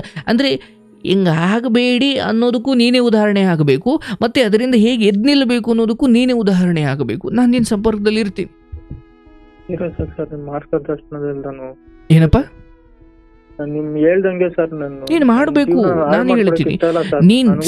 ಕೇಳಿಸ್ಕೊ, ನೀನು ಈ ವಿಚಾರದಲ್ಲಿ ಆ ಫೋನನ್ನು ತ್ಯಜಿಸಲಿಕ್ಕೆ ಸಾಧ್ಯವಾಗುವುದಾದರೆ ಹೇಗೆ ಶ್ರೀರಾಮಚಂದ್ರ ತನ್ನ ತಂದೆಯ ಮಾತನ್ನು ಉಳಿಸಿಕೊಳ್ಳಲಿಕ್ಕೆ ರಾಜ್ಯನೇ ಬಿಟ್ಟ ಕಣೆ, ನೀನು ಫೋನ್ ಬಿಡಕ್ಕಲ್ವನಪ್ಪ. ರಾಮನ ನಾಡಲ್ಲಿ ಈ ಭರತ ಭೂಮಿಯಲ್ಲಿರೋ ನೀನು ಛಲವಂತ, ನಿನ್ನ ಮನಸ್ಸು ಮಾಡಿದ್ರೆ ಏನು ಅದು ಸಾಲದವನು ಬರುತ್ತಾ, ಅದು ಯಾರು ಬರುತ್ತಾ, ನಾವು ಹೋರಾಡೋ ನೋಡೋಣ.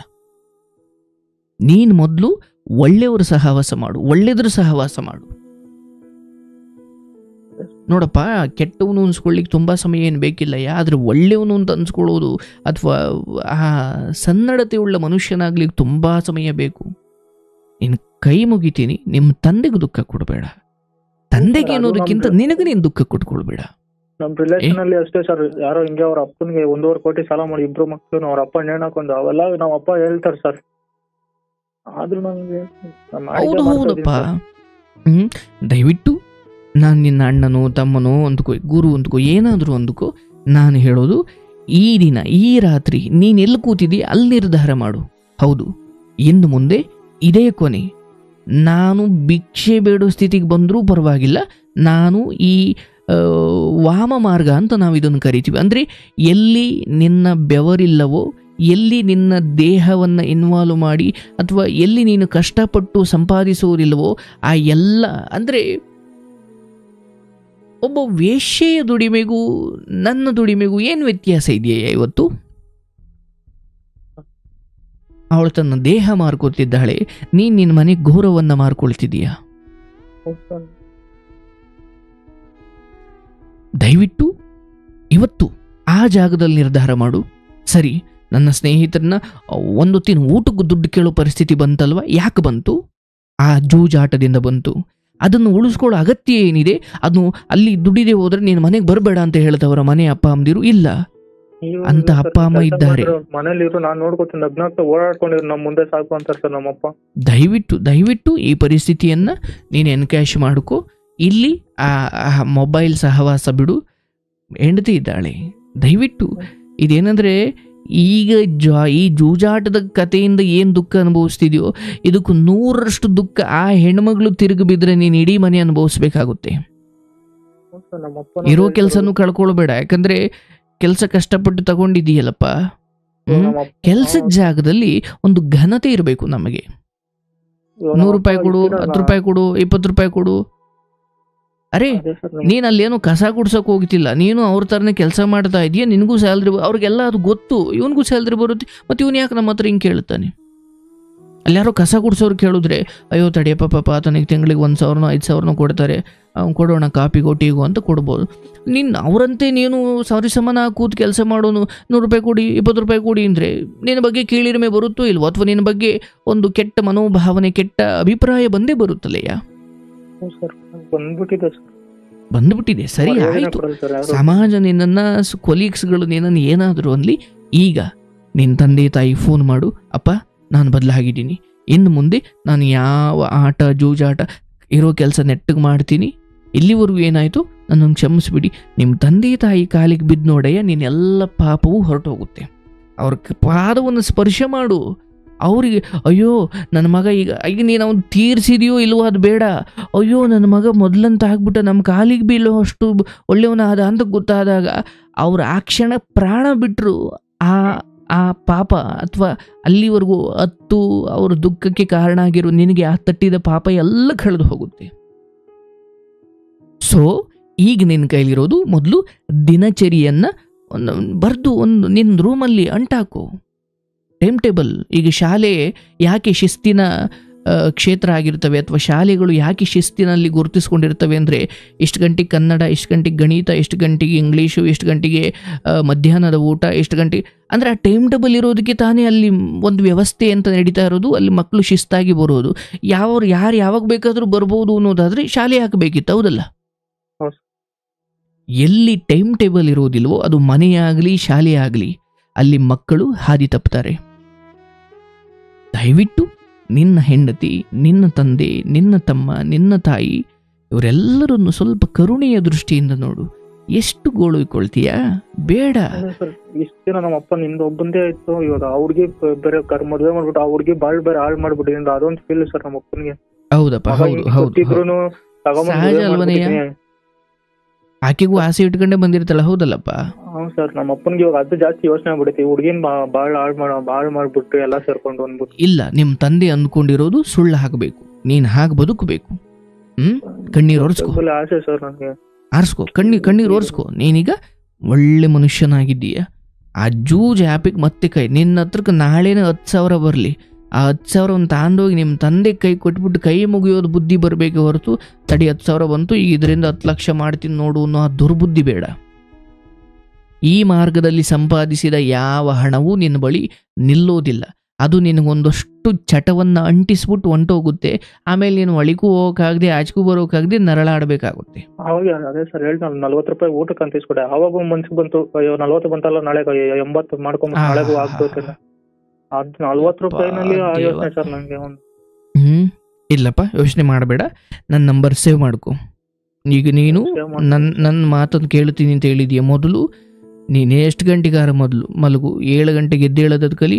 ಕೆಲಸದ ವಿಷಯಕ್ಕೆ ಹೊರತುಪಡಿಸಿ ಮತ್ತು ಕಾರ್ಯಕ್ರಮ ಕೇಳೋದಕ್ಕೆ ಹೊರತುಪಡಿಸಿ ಫೋನ್ ನೀನು ಮುಟ್ಟಬಾರದು. ನಿನ್ನ ತಂದೆ ತಾಯಿ ಪಕ್ಕದಲ್ಲಿ ಕೂತು ನಿನ್ನ ದುಃಖ ಹೇಳ್ಕೊ. ಏನು ನಿನ್ನ ತಾಯಿ ತಂದೆ ಪಕ್ಕದಲ್ಲಿ ಕೂತ್ಕೊಳ್ಳೋದನ್ನು ಕಲಿ. ಏನ್ ದೊಡ್ಡವನಾದ ಮಟ್ಟಕ್ಕೆ ರೂಮಳಿಗೆ ಹೋಗಿ ಕದಾಕ ಮುಟ್ರೆ ಏನ್ ದೊಡ್ಡ ಮನುಷ್ಯನ? ಇವರು ಸೋತಿರೋದೆಲ್ಲ ಬೇಜಾರ್ ಎತ್ಕೊಂಡು ನಮ್ಮ ಅಮ್ಮನ ಮೇಲೆ ತೋರ್ಸೋದು, ಜೋರಾಗಿ ಬೇಡ ಬೇಡ ಬೇಡ, ಅದೆಲ್ಲ ಮಹಾಪಾಪ ಕಣೆಯ, ಮಾಡಬಾರ್ದು. ಹತ್ಕೊಂಡು ನಮ್ಮ ಮಗ ಹಿಂಗ ಆಗ್ಬಿಟ್ಟು ಕೊರಗ್ತಾನೆ ಇರ್ತಾರೆ ಸರ್ ನಡುವೆ. ಇರ್ಲಪ್ಪ, ಏನಾಯಿತು ಅದು ಬಿಡು, ನಾನು ನಿನ್ನ ಜೊತೆ ಇದ್ದೀನಿ. ನೀನು ಪಾಪ ಎಷ್ಟು ಬದಲಾವಣೆಗೆ ಹಾತೊರಿತಾ ಇದ್ದೀಯ. ಭಗವಂತ ನಿನ್ನನ್ನು ಖಂಡಿತ ಸರಿದಾರಿಗೆ ತರ್ತಾನೆ. ಸ್ವಲ್ಪ ಈ ವಿಚಾರದಲ್ಲಿ ನನ್ನ ಸಲಹೆ ಒಂದು, ನಾನು ನಿನ್ನ ಜೊತೆ ಇರ್ತೀನಿ, ಮಾತಾಡ್ತೀನಿ. ಇನ್ನೊಂದು, ಈ ಸೈಕ್ಯೋಟ್ರಿಸ್ಟ್ ಯಾಕೆ ಭೇಟಿ ಮಾಡಬಾರ್ದು ನೀನು? ಅದೇ ಸರ್, ನಮ್ಮ ಮಾವನು ಹೇಳಿದ್ರು ಬೆಂಗಳೂರಿಗೆ. ಸರಿ, ಒಂದು ಕೆಲಸ ಮಾಡಪ್ಪ, ನಾನೊಬ್ಬರು ನಂಬರ್ ಕೊಡ್ತೀನಿ, ನೀನು ಅವ್ರನ್ನ ಸಂಪರ್ಕ ಮಾಡ್ತೀಯಾ? ಸರ್ ನಾನು ಅವ್ರ ನಂಬರ್ ಕೊಡ್ತೀನಿ, ನೀನು ಅವ್ರನ್ನ ಹೋಗಿ ನಿನಗೆ ಸ್ವಲ್ಪ ಈ ಮಾಗಡಿ ರೋಡ್ ಕಡೆ ಬರೋಕ್ಕಾಗುತ್ತಲ್ಲ? ಹಾಂ ಸರ್ ಆಗುತ್ತಲ್ಲ. ನೀನು ಇದಾದ ತಕ್ಷಣವೇ ನನಗೊಂದು ಮೆಸೇಜ್ ಮಾಡು. ಒಂದು, ನಾನು ನಿನಗೆ ಮಾರಲ್ ಸಪೋರ್ಟ್ ಮತ್ತು ಜ್ಞಾನವನ್ನು ನೀಡಿ ಸತ್ಯವನ್ನು ಅರ್ಥ ಮಾಡಿಸೋದು ನನ್ನ ಕಡೆ ಆದರೆ, ಸ್ವಲ್ಪ ಇಂಥ ಸಮಯದಲ್ಲಿ ಸ್ವಲ್ಪ ನಮ್ಮ ನರ್ವ್ ಸಿಸ್ಟಮ್ ನಾವೇನೇ ಸರಿ ಹೋಗ್ಬೇಕಂದ್ರೂ ಅದಕ್ಕೂ ಅದರದ್ದೇ ಚೆನ್ನಾಗಿ ನಿದ್ದೆ ಬರಬೇಕು, ನೆಗೆಟಿವ್ ಆಲೋಚನೆಗಳು ಬರಬಾರ್ದು. ಇದಕ್ಕೆ ಅದು ಒಂದು ಚಿಕಿತ್ಸೆ ಕೂಡ ಅಗತ್ಯ ಇರುತ್ತೆ. ಅರ್ಥ ಆಯ್ತಲ್ಲಯ್ಯ? ಫಸ್ಟ್ ಒಂದು ತಲೆ ಸ್ಕ್ಯಾನ್ ಮಾಡ್ತೀವಿ, ಅವ್ನು ಏನೋ ಆಗ್ಬಿಡೈತೆ ಅಂತ. ಏನಪ್ಪ ಕೇಳಿಸ್ತಾ ಇಲ್ಲ ನಿನ್ನ ಧ್ವನಿ? ಅದೇ ನಮ್ಮ ಅಮ್ಮನೂ ಅದೇ ಸರ್ ಹೇಳ್ತಾರೋದು ನಡುವೆ, ಅವ್ನ ತಲೆಗೆ ಏನೋ ಆಗ್ಬಿಡಿ, ಸ್ಕ್ಯಾನ್ ಮಾಡ್ತೀವಿ. ಸರಿ ಬಿಡು, ಅದೆಲ್ಲ ಬಿಟ್ಬಿಡು. ನಾನು ನಿನಗೆ ಒಂದು ನಂಬರ್ ಕೊಡ್ತೀನಿ, ನಿನ್ನ ಕಷ್ಟಗಳು ತೀರ್ತು ಅಂದ್ಕೋ. ಆದರೆ ಮೊದಲು ಆ ಫೋನ್ ಸವಾಸ ನೀನು ಮೊದಲು ಬಿಡ. ಆ ಜೂಜಾಟ ಇದೆಯಲ್ಲ, ಅದು ನಿನ್ನ ತಂದೆ ತಾಯಿಗೆ ತೋಡ್ತಾ ಇರೋ ಗುಂಡಿ. ಅದು ನೀನು ಅದ್ರ ಮೇಲೆ ಕೈ ಇಟ್ಟಾಗಲೆಲ್ಲ ನಿನ್ನ ತಂದೆ ತಾಯಿ ಗುಂಡಿ ಅಂದ್ಕೋ ಅದನ್ನ. ಒಬ್ಬ ಮಗನಾಗಿ ನೀನು ಆ ಹಂತಕ್ಕೆ ಇಳಿಬಾರ್ದು. ಅರ್ಥ ಆಯ್ತಲ್ಲಪ್ಪ? ನಾನೊಬ್ಬರು ನಂಬರ್ ಕೊಡ್ತೀನಿ, ಅವ್ರನ್ನ ಸಂಪರ್ಕ ಮಾಡು. ನಿನ್ನನ್ನು ಖಂಡಿತ ಇದರಿಂದ ಹೊರಗಡೆ ತರ್ತಾರೆ. ಮತ್ತು ನಾನು ಕೂಡ ನಿನ್ನ ಬೆಂಬಲಕ್ಕಿರ್ತೀನಿ, ನಿನ್ನ ಜೊತೆ ಮಾತಾಡ್ತೀನಿ. ಬಟ್ ನಿನ್ನ ಕೆಲಸ ಕಾಯಕ ಏನಿದೆ, IT ಜಾಬ್, ಅದನ್ನು ಅದ್ಭುತವಾಗಿ ಮಾಡು. ಅಲ್ಲಿ ಯಾವುದೇ ಕಾರಣಕ್ಕೂ ಏನು ಕಡಿಮೆ ಮಾಡಬೇಡ. ಆ ಕೆಲಸ ಕಾಯಕಕ್ಕೆ ದ್ರೋಹ ಮಾಡಬೇಡ. ಮನೆಯಲ್ಲಿ ನೀನೇನೂ ಅವ್ರ ಜೊತೆ ಪ್ರೀತಿಯಿಂದ ನಗನಗ್ತಾ ಇರೋಕ್ಕಾಗದೇ ಇದ್ರು ಕೂಗಾಡ್ತಾ ಮಾತ್ರ ಇರಬೇಡ. ಸುಮ್ಮನೆ ಮೌನವಾಗಿ ನಡು ಮನೇಲಿ ಕೂತ್ಕೊಳ್ಳೋದು ಕಲಿ. ಯಾಕಂದ್ರೆ ರೂಮ್ ಬಿಟ್ಟು ಹೊರಗಡೆ ಬರ್ತಿದ್ದಾನೆ ಅನ್ನೋದೇ ನಿಮ್ಮ ಮನೆಯವರಿಗೆ ಮೊದಲನೇ ಸಂತೋಷ. ಇಲ್ಲ ಅದೇ ಸರ್, ಈ ನಡುವೆ ರೂಮ್ ಸೇರ್ಬಿಟ್ರೆ ನಾನು ಎಲ್ಲಿ ಅಂದ್ರೆ ಮೈಂಡ್ ಇದಾಗ್ಬಿಟ್ಟಿದೆ ಸರ್. ಯಾರ ಜೊತೆ ಸೇರ್ಬೇಕು ಅಂತ ಇಲ್ಲ ಸರ್. ಒಬ್ಬನೇ ಇರಕ್ ಇಷ್ಟ ಸರ್ ನನ್ಗೆ. ರೂಮಲ್ಲಿ ಒಬ್ಬನೇ. ಇವಾಗ ಕೆಲಸ ಬಿಟ್ಟಿದ ತಕ್ಷಣ ರೂಮ್ ಹೋಗ್ಬಿಟ್ರೆ ತಿರ್ಗಾ ಬೆಳಗ್ಗೆನೆ ಎದ್ದು ಇಲ್ಲಿ ಒಬ್ಬನೇ ಇರೋದು ತಪ್ಪು ಖಂಡಿತ ಅಲ್ಲ. ಸನ್ಯಾಸಿಗಳು ಒಬ್ಬೊಬ್ಬರೇ ಇರ್ತಾರೆ, ಈ ಸಂಸಾರಿಗಳು ಕೆಲವೊಮ್ಮೆ ಒಬ್ಬೊಬ್ಬರೇ ಇರ್ತಾರೆ. ಅಂದ್ರೆ ಒಬ್ಬೊಬ್ಬರೇ ಇರೋದು ಅನ್ನೋದು ಮುಖ್ಯ ಅಲ್ಲ, ಯಾವ ಕಾರಣಕ್ಕೂ ಒಬ್ಬೊಬ್ಬರೇ ಇದ್ದಾರೆ ಅನ್ನೋದು ಮುಖ್ಯ. ಹೌದಲ್ಲ? ಸನ್ಯಾಸಿಗಳು ತಪಶಕ್ತಿಯನ್ನ ಪಡ್ಕೊಳ್ಳೋಕೆ, ಭಗವಂತನ ಕುರಿತು ಚಿಂತನೆ ಮಾಡ್ಲಿಕ್ಕೆ ಒಬ್ಬೊಬ್ಬರೇ ಇರ್ತಾರೆ, ಏಕಾಂತ ಅಂತ ಕರಿತೀವಿ. ನಿನ್ನ ಒಬ್ಬಂಟಿತನ ಏನಿದೆ ಅದೇನು ತಪಶಕ್ತಿನೂ ಅಲ್ಲ, ಏನೂ ಅಲ್ಲ. ಅದು ನಾನು ಮಾಡಿರೋ ಪಾಪಗಳನ್ನು ಅನುಭವಿಸ್ತಾ ಇರುವಂತಹ ವ್ಯವಸ್ಥೆ ಅದಷ್ಟೇ. ಅದೇ ಸರ್, ಭಯ ಸರ್. ಆಚೆ ಹೋಗಿ ಯಾರು ಬಂದ್ಬಿಡ್ತಾರೆ, ಕಾಸು ಕೇಳ್ತಾರೋ ಅಂತ. ಮನೆ ಹತ್ರ ಗೇಟ್ ತೆಗ್ದ್ರೆ ಯಾರು ಗೇಟ್ ತೆಗ ಸಾಕು ಸರ್, ಮೇಲೆ ಮಲ್ಕೊಂಡವ್ರು ಅಂತ ಅಕ್ಕ ಎತ್ಕೊತ್ಕೊಂಡ್ಬಿಡ್ತೀನಿ, ಯಾರೋ ಬಂದ್ರು ಕಾಸು ಕೇಳಕ್ಕೆ. ಇರ್ಲಪ್ಪ, ನನ್ಗೆ ಅರ್ಥ ಆಗುತ್ತೆ. ಬಟ್ ದಯವಿಟ್ಟು ನಾನಿದ್ದೀನಿ, ನಾನು ಮಾತಾಡ್ತೀನಿ. ನಿನ್ನ ತಂದೆ ತಾಯಿಗೆ ದುಃಖ ಕೊಡಬೇಡಯ್ಯ. ಅವ್ರು ನಿನ್ನಿಂದ ಏನೂ ಕೇಳ್ತಾ ಇಲ್ಲ. ಆ ಆ್ಯಪು, ಆ ಜೂಜಾಟದಿಂದ ಜೂಜಾಡಿ, ಅದೇ ಹೇಳ್ತಾನಲ್ಲಪ್ಪ, ಹೆಣ್ಣಿನ ಆಸೆಯಿಂದ ರಾವಣ ಕೆಟ್ಟ, ಮಣ್ಣಿನ ಆಸೆಯಿಂದ ಕೌರವರು ಕೆಟ್ಟರು, ಜೂಜಿನ ಆಸೆಯಿಂದ ಪಾಂಡವರು ಕೆಟ್ಟರು. ಎಲ್ಲರೂ ಕೆಟ್ಟಿದ್ದು ಈ ಹೆಣ್ಣು ಹೊನ್ನು ಮಣ್ಣು. ಅರ್ಥ ಆಯ್ತಲ್ಲಯ್ಯ? ನೀನು ಸಂಪಾದಿಸಿ ಕೋಟಿ ಕೋಟಿ ಸಂಪಾದಿಸಿದ್ರು ಅದು ನಿನಗೆ ಸಂತೋಷ ಕೊಡ್ಲಿಕ್ಕಿಲ್ಲ. ಏನೋ ನಿನಗೆ ಬೇಕಾದ ಬಟ್ಟೆ ತಗೊಳ್ಬೋದು, ಬೇಕಾದ ಆಸ್ತಿ ತಗೊಳ್ಬೋದು, ಬಟ್ ಅಂತಿಮವಾಗಿ ಸಂತೋಷ, ನೆಮ್ಮದಿ ಅನ್ನೋದು ಈ ಬಟ್ಟೆ, ಆಸ್ತಿ, ಬಿಲ್ಡಿಂಗು ಇದಕ್ಕೆ ಮೀರಿದಿನ್ನೇನೋ ಇದೆಯಲ್ಲಯ್ಯ. ಈಗ ನಿಮ್ಮ ತಂದೆ ಅಳ್ತಾ ಇದ್ದಾರೆ, ಅವ್ರ ನಗು ತೋರಿಸ್ತೀಯಲ್ಲ, ಅದರಲ್ಲಿ ಇದೆ ಸಂತೋಷ. ನೋಡ್ಕೋಬೇಕಾಗಿತ್ತು ಸರ್, ನಾನು ಸಾಕ್ಬೇಕು ಈ ವಯಸ್ಸಲ್ಲಿ ಅವ್ರನ್ನ. ನನಗೋಸ್ಕರ ಇನ್ನೂ ಕಷ್ಟ ಬೀಳ್ತಾವ ನಮ್ಮಪ್ಪ. ಬಿಡಬಾರ್ದು ನೀನು ಅದಕ್ಕೆ. ಛಲವಾಗಿ ತಗೋ, ನಿನ್ಗೆ ಒಳ್ಳೇದಾಗಲಿ. ರಜಾ ಹಾಕಲ್ಲ ಸರ್, ಒಂದ್ ದಿವಸ ರಜಾಕ್ ಹೋಗ್ಬಿಡ್ತಲ್ಲ ಇವತ್ತು. ಒಂದು ಕೆಲಸ ಮಾಡಪ್ಪ, ನೀನು ಈ ಭಾನುವಾರ ಸಾಧ್ಯ ಆದ್ರೆ ನನ್ನನ್ನು ಬಂದು ಒಮ್ಮೆ ಭೇಟಿ ಆಗು. ನಾನು ನಿನಗೆ ಅಡ್ರೆಸ್ ಕಳಿಸ್ತೀನಿ. ಅರ್ಥ? ಸರ್. ನಮ್ಮ ಮನೆ ಗುರುಬ್ರೇಶ ಕೂಡ ಇದೆ, ನಾನು ನಿನ್ನ ಇನ್ವೈಟ್ ಮಾಡ್ತೀನಿ. ಕೇಳಿಸ್ತಾ? ಬರ್ತಾರೆ ಸರ್. ಕೇಳಿಸ್ತಾ? ನಾನು ಹೇಳೋದು ಕೇಳಿಸ್ತಾ? ನಮ್ಮ ಆಶ್ರಮದ ಗುರುಪ್ರವೇಶ ಇದೆ, ಅದಕ್ಕೂ ನಿನ್ನನ್ನು ಇನ್ವೈಟ್ ಮಾಡ್ತೀನಿ. ನೀನು ಬರಬೇಕು ಸರ್. ಖಂಡಿತ ಬರ್ತೀನಿ ಸರ್. ನೀನು ಖಂಡಿತ ಹುಷಾರಾಗ್ತೀಯ. ಇಂಥ ಎಷ್ಟೋ ವಿಚಾರಗಳನ್ನ ನಾನು ಕೇಳಿದ್ದೀನಿ, ಇದೇನು ಮೊದಲೇನಲ್ಲ. ಆದರೆ ನಿನ್ನ ತಂದೆಯ ಅಂದರೆ ಹೊರಗಡೆನೂ ಸಾಲ ಕೊಟ್ಟು ಯಾರೋ ಮೋಸ ಮಾಡಿದ್ರು, ಅಲ್ಲೂ ಯಾರೋ ಬೆದರಿಕೆ ಹಾಕಿದ್ರು, ಅಲ್ಲೂ ಯಾರೋ ಬ್ಲಾಕ್ ಮೇಲ್, ಅಂದರೆ ಹೊರಗಡೆಯೂ ದುಃಖ, ಬೆನ್ನಿಗೆ ಚೂರಿ, ಒಳಗಡೆ ಸಂತಾನ, ಮಕ್ಕಳು, ಎತ್ತೋಳು ಹಿಂಗೆ ಮಾಡಿದ್ರು. ಅಂದರೆ ಇದು ಎಲ್ಲಿ ಹೇಳ್ಬೇಕಯ್ಯ ಅದು? ಬೇಡ, ಇದೇ ಕೊನೆ. ನಾನು ಇನ್ನು ಮುಂದೆ ನನ್ನ ಹತ್ರಕ್ಕೆ ನಾಳೆನೇ 10,000 ರೂಪಾಯಿ ಬರಲಿ, 1 ರೂಪಾಯಿ ಬರಲಿ, ನಾನು ಆ ಜೂಜಿಗಲ್ಲ, ನನ್ನ ತಾಯಿ ತಂದೆ ಕೈಗೆ ತಗೊಂಡು ಹೋಗೋ ಬುದ್ಧಿ ಮೊದಲು ಬರಬೇಕು. ನಾನು ಇವತ್ತು ಅಷ್ಟೇನಯ್ಯ, ನನ್ನ ಯಾವ ದುಡಿಮೆಯನ್ನು ನಾನು ಹಾಕಲ್ಲ, ನನ್ನ ತಾಯಿ ಅಕೌಂಟಿಗೆ ಹಾಕ್ತೀನಿ. ಅದು ಬಂದ್ಬಿಟ್ರೆ ನಮಗೆ ಏನೇನೋ ಅನ್ಸೋಕೆ ಶುರು ಆಗ್ಬಿಡುತ್ತೋ ಏನೋ ಗೊತ್ತಿಲ್ಲ. ನಾನು ಅದಕ್ಕೆ 1 ರೂಪಾಯಿ ಹಣನೂ ಇಟ್ಕೊಳ್ಳಲ್ಲ. ನಾನು ಇಟ್ಕೊಂಡ್ರೆ ಒಂದು ನೋಡು ತೋರಿಸ್ತೀನಿ, ಪೋಸ್ಟ್ ಮ್ಯಾಸ್ಟರ್ ಥರ ನೋಡು, ಇಂಥದ್ದೊಂದು ಬ್ಯಾಗ್ ತಗ್ಲಾಕೊಂಡು ಓಡಾಡ್ತೀನಿ ಪೋಸ್ಟ್ ಮ್ಯಾಸ್ಟರ್ ಥರ. ಇದರಲ್ಲಿ ಈ ಜಿಪ್ಪಲ್ಲಿ ಈ 10 ರೂಪಾಯಿ 20 ರೂಪಾಯಿ ಇಷ್ಟು ಇಟ್ಕೊಂಡಿರ್ತೀನಿ. ಅದ್ರ ಹೊರತಾಗಿ ನನಗೆ ಗೊತ್ತಾಗ್ಬಿಟ್ಟಿದೆ, ಆ ಸತ್ಯ ಗೊತ್ತಾಗಿದೆ. ಹಾಗಾಗಿ ಒಂದು ಹಣದ ವಿಚಾರದಲ್ಲಿ ನೀವೆಷ್ಟೇ ದೊಡ್ಡವರಾದರೂ ಇನ್ನೂ ತಂದೆ ತಾಯಿ ಬದುಕಿದ್ದಾರೆ ಅಂದರೆ ಅವರನ್ನು ಸ್ವಲ್ಪ ಇನ್ವಾಲ್ವ್ ಮಾಡ್ಕೊಳ್ಳಿ. ಅಪ್ಪ ಇಷ್ಟು ಬಂತು, ಅಮ್ಮ ಇಷ್ಟು ಬಂತು, ಏನು ಒಂಚೂರು ಜಾಬಿಗೆ ಸೇರಿ ಸಂಬಳ ಬಂತು. ಇವಾಗ ನಮ್ಮ ಮನೇಲಿ ಹೇಳಿಲ್ಲ ಸರ್ ಸಂಬಳ ಎಷ್ಟು ಬರುತ್ತೆ ಅಂತ. ನಮ್ಮ ಮನೇಲಿ ಬೇಡ ಇದೆಲ್ಲ ತಿದ್ದುಕೋ. ಎನಿವೆ ಅದೆಲ್ಲ ನಿಧಾನಕ್ಕೆ ತಿದ್ದುಕೊಳ್ಳುವಂತೆ ಮೊದಲು ನಿನ್ನನ್ನು ನೀನು ಸಮಾಧಾನ ಮಾಡಿಕೊಳ್ಬೇಕಂದ್ರೆ ನಿನ್ನನ್ನು ನೀನು ಸ್ವಲ್ಪ ಬೆಳಗ್ಗೆ ಎದ್ದೇಳೋದು ಸ್ವಲ್ಪ ಕಷ್ಟ ಅನ್ನಿಸಬಹುದು. ಎದ್ದೇಳಬೇಕು. ಎದ್ದೇಳು, 7 ಗಂಟೆಗೆ ಎದ್ದೇಳು. ನಾನು ಹೇಳ್ದಂಗೆ ನಿನ್ನ ದಿನಚರಿ ಎದ್ದೇಳ್ತ ಬಿಸಿನೀರು ಕುಡಿ, ದೇವ್ರ ಧ್ಯಾನ ಮಾಡು, ಕೂತತ್ರ ಅಲ್ಲೇ ಹಾಸಿಗೆ ಮೇಲೆ ಪರವಾಗಿಲ್ಲ, ಒಂದು 20-10 ನಿಮಿಷ ಕೂತು ಭಗವಂತನ ಕುರಿತು ನಿನ್ನ ಮನೆ ದೇವ್ರ ಕುರಿತು ಸ್ಮರಣೆ ಮಾಡು. ಎದ್ದೇಳು, ನಿನ್ನ ಹಾಸಿಗೆಯನ್ನು ನೀನೇ ಮಡಿಚಾಕು. ಹಾಸಿಗೆ ಮಡಿಚಾಕೋದು ಕಲಿಬೇಕು. ಆ ನಂತರ ಹೋಗ್ಬೇಕು ಹೊರಗಡೆ, ಓಡಾಡಿಕೊಂಡು ವಾಕ್ ಮಾಡಿಕೊಂಡು. ಎಲ್ಲ ವ್ಯಾಯಾಮಗಳಲ್ಲೂ ಶ್ರೇಷ್ಠವಾದದ್ದು ವಾಕಿಂಗ್. ವಾಕಿಂಗ್ ಟೈಮಲ್ಲಿ no talking, no smoking. Walk ಮಾಡಬೇಕು, ಬರಬೇಕು ಮನೆಗೆ, ಅಪ್ಪ ಅಮ್ಮನ ಹತ್ರ ನಗ್ನಗ್ತಾ ಮಾತಾಡಬೇಕು. ಆದರೆ ಈ ಮಧ್ಯೆ ಇಲ್ಲೆಲ್ಲೂ ಸಾಧ್ಯವಾದ್ರೆ ಪುಸ್ತಕ ಓದು, ಇಲ್ಲ ಇದರಿಂದ ಹೊರಗಡೆ ಬರ್ಲಿಕ್ಕೆ ಇನ್ನು ಏನೇನ್ ದಾರಿ ಇದಾವೆ. ನಾನು ಈ ಕೆಲಸ ಇಟ್ಕೊಂಡಿದ್ದೀನಿ ಸರ್, ಎಲ್ಲ 2 ದಿನ ಮಾಡ್ತೀನಿ ಸರ್. ನಾನು ತಿರ್ಗಾ 3ನೇ ದಿನಕ್ಕೆ ತಿರ್ಗಾ ನಾರ್ಮಲ್ ಬಂದು ಇದು ನಿನ್ನ ಬದುಕಪ್ಪ. ನಾನು ಹೇಳಿದ್ನಲ್ಲ, ನಾನು ಒಂದಿಡೀ ಶಾಸ್ತ್ರವನ್ನೇ ಬಿಡಿಸಿ ನಿನ್ನ ಮುಂದೆ ಹೇಳಿದ್ರು ಅಯ್ಯೋ ನಾನು ಮತ್ತೆ ಅದನ್ನೇ ಮಾಡ್ತೀನಿ ಅಂದ್ರೆ ಇಲ್ಲ ಸರ್. ಇವಾಗ ಫುಲ್ಲು ನಾನು ಹೇಳಿರೋದು ನೀನು ಮಾಡಬೇಕು. ಚೀಪ್ ಆಗ್ಬಿಟ್ಟಿದ್ದೀನಿ ಗೊತ್ತಾ ಸರ್. ಇವಾಗ ಹೇಳಿ ನಾನು 40 ರೂಪಾಯಿಗೂ ಸಂಬಳ 1000 ದುಡಿತೀನಿ, ಆದ್ರೂ 40 ರೂಪಾಯಿಗೆ ಬೆಲ್ಲಾಡ್ತೀನಿ ಅಂದ್ರೆ ಇವಾಗ ಅರ್ಥ ಆಗುತ್ತೆ. ನಿಮ್ಮ ತಂದೆ ತಾಯಿ ನಿನ್ನನ್ನು ಇನ್ನೂ ಕೈ ಬಿಟ್ಟಿಲ್ಲ. ಇದು ನನ್ನ ದೃಷ್ಟಿಯಲ್ಲಿ ನನ್ನ ಶಕ್ತಿಯಿಂದ ಹೇಳ್ತೀನಿ. ಅವರು ನಿನಗೆ ಕ್ಷಮಿಸುವ ಕಂತುಗಳನ್ನು ತೆಗೊಂಡ್ರೆ ಇದು ನಿನ್ನ ಜೀವನದಲ್ಲಿ ಕೊನೆಯ ಕಂತು, ಇದು ಕೊನೆಯ ಕ್ಷಮೆ. ಇದಾದ ಮೇಲೆ ನೀನು ಅಲ್ಲಿಂದ ಬಯಸೋದೂ ಇಲ್ಲ, ಅಲ್ಲಿ ಸಿಗೋದೂ ಇಲ್ಲ. ಹಾಗಾಗಿ ಈ ಕೊನೆಯ ಕ್ಷಮೆಯನ್ನು ಸದುಪಯೋಗ ಮಾಡ್ಕೊ. ನಿನಗೆ ಒಳ್ಳೇದಾಗಲಿ. ಈ ನಂಬರ್ ನಾನು ಸೇವ್ ಮಾಡ್ಕೊಳ್ತೀನಿ. ನಿನ್ನ ಹೆಸರು, ನಿನ್ನ ನಂಬರ್, ಇದಕ್ಕೊಂದು ಮೆಸೇಜ್ ಮಾಡಪ್ಪ. ನಿನಗೆ ನಾನು ಒಂದು ಸೈಕಿಯಾಟ್ರಿಸ್ಟ್, ಒಂದು ಹಾಸ್ಪಿಟ್ಲ್ ನಂಬರ್ ಕಳಿಸ್ತೀನಿ. ಅಲ್ಲೊಂದು ಅಪಾಯಿಂಟ್ಮೆಂಟ್ ತಗೋ. ದಯವಿಟ್ಟು ಹೇಳ್ತೀನಿ, ನೀನು ಅಲ್ಲಿಗೆ ಹೋಗು. ನೀನು ಅಲ್ಲಿ ಸರಿ ಆಗೇ ಆಗುತ್ತೆ. ಅರ್ಥ ಆಯ್ತಲ್ಲ? ನಿನ್ಗೆ ಒಳ್ಳೇದಾಗ್ಲಪ್ಪ. ನಾನೇ ಕೈ ಮುಗಿದು ಕೇಳ್ಕೊಳ್ತಾ ಇದ್ದೀನಿ. ನೀನು ಫೋನ್ ಮುಟ್ಟಿ ಅದರಲ್ಲಿ ಆಟ ಆಡಿ ಮತ್ತೆ ಆ ಪ್ರಯತ್ನಕ್ಕೆ ಹೋಗಬೇಡ. ನಿನ್ನ ಕಾಯಕದಲ್ಲಿ IT ಜಾಬ್ ಮಾಡ್ತಾ ಇದೆಯಾ, ಅಲ್ಲಿ ನಿನ್ನ ಟ್ಯಾಲೆಂಟ್ ಇದೆ. ಅಲ್ಲಿಂದ 10 ರೂಪಾಯಿ ದುಡಿದ್ರು ಅದು ನಿನ್ನ ಸಂಬಳ, ಅದು ನಿನ್ನ ದುಡಿಮೆ. ಇಲ್ಲಿಂದ ಕೋಟಿ ರೂಪಾಯಿ ದುಡಿದ್ರು ಕಡೆಗೆ ನಿನ್ನ ಈ ಸ್ಥಿತಿಗೆ ತಂದಿಡ್ತವೆ. ನಿನ್ಗೆ ಒಳ್ಳೇದಾಗಲಿ. ಧೈರ್ಯವಾಗಿ ಮನೆಗೆ ಹೋಗು. ಅಣ್ಣ ನಾನು ಹೇಳ್ದಂಗೆ ಸ್ವಲ್ಪ ಕಷ್ಟ ಅನಿಸಿದ್ರು ಈ ಚಟ, ಈ ಜೂಜು, ಈ ಫೋನು ಇವೆಲ್ಲದರಿಂದ ದೂರ ಇದ್ದು ಕಿವಿಗೆ ಒಳ್ಳೆಯದನ್ನೇ ಕೇಳಿಸು, ಕಣ್ಣಿಗೆ ಒಳ್ಳೆಯದನ್ನೇ ನೋಡಿಸು, ಬಾಯಿಂದ ಒಳ್ಳೆಯದನ್ನೇ ಮಾತಾಡು. ಈ ಕಣ್ಣು, ಕಿವಿ, ಮೂಗು, ನಾಲಿಗೆ, ಚರ್ಮ, ಸೆನ್ಸ್ ಆಫ್ ಆರ್ಗನ್ಸ್ ಅಂತ ಏನಿದ್ದಾವೆ, ಇದಕ್ಕೆ ನೀನು ಒಳ್ಳೆಯದನ್ನೇ ಪರಿಚಯ ಮಾಡ್ತಾ ಹೋಗು. ತಾನಾಗೆ ಬದುಕು ಸರಿ ಹೋಗುತ್ತೆ. ನೀನು ಕಣ್ಣಿಗೆ ನೋಡಬಾರ್ದನ್ನು ನೋಡಿಸೋದು, ಕಿವಿ ಕೇಳಬಾರ್ದನ್ನು ಕೇಳಿಸೋದು, ನಾಲಿಗೆಗೆ ತಿನ್ನಬಾರ್ದನ್ನು ತಿನ್ನಿಸೋದು, ಈ ಎಲ್ಲವಕ್ಕೂ ನೀನು ಬರೀ ಇದನ್ನೇ ಮಾಡಿಸೋದ್ರೆ ಅವು ನಾಳೆಯಿಂದ ಅದನ್ನೇ ಕೇಳ್ತವೆ. ಹೌದಲ್ಲ?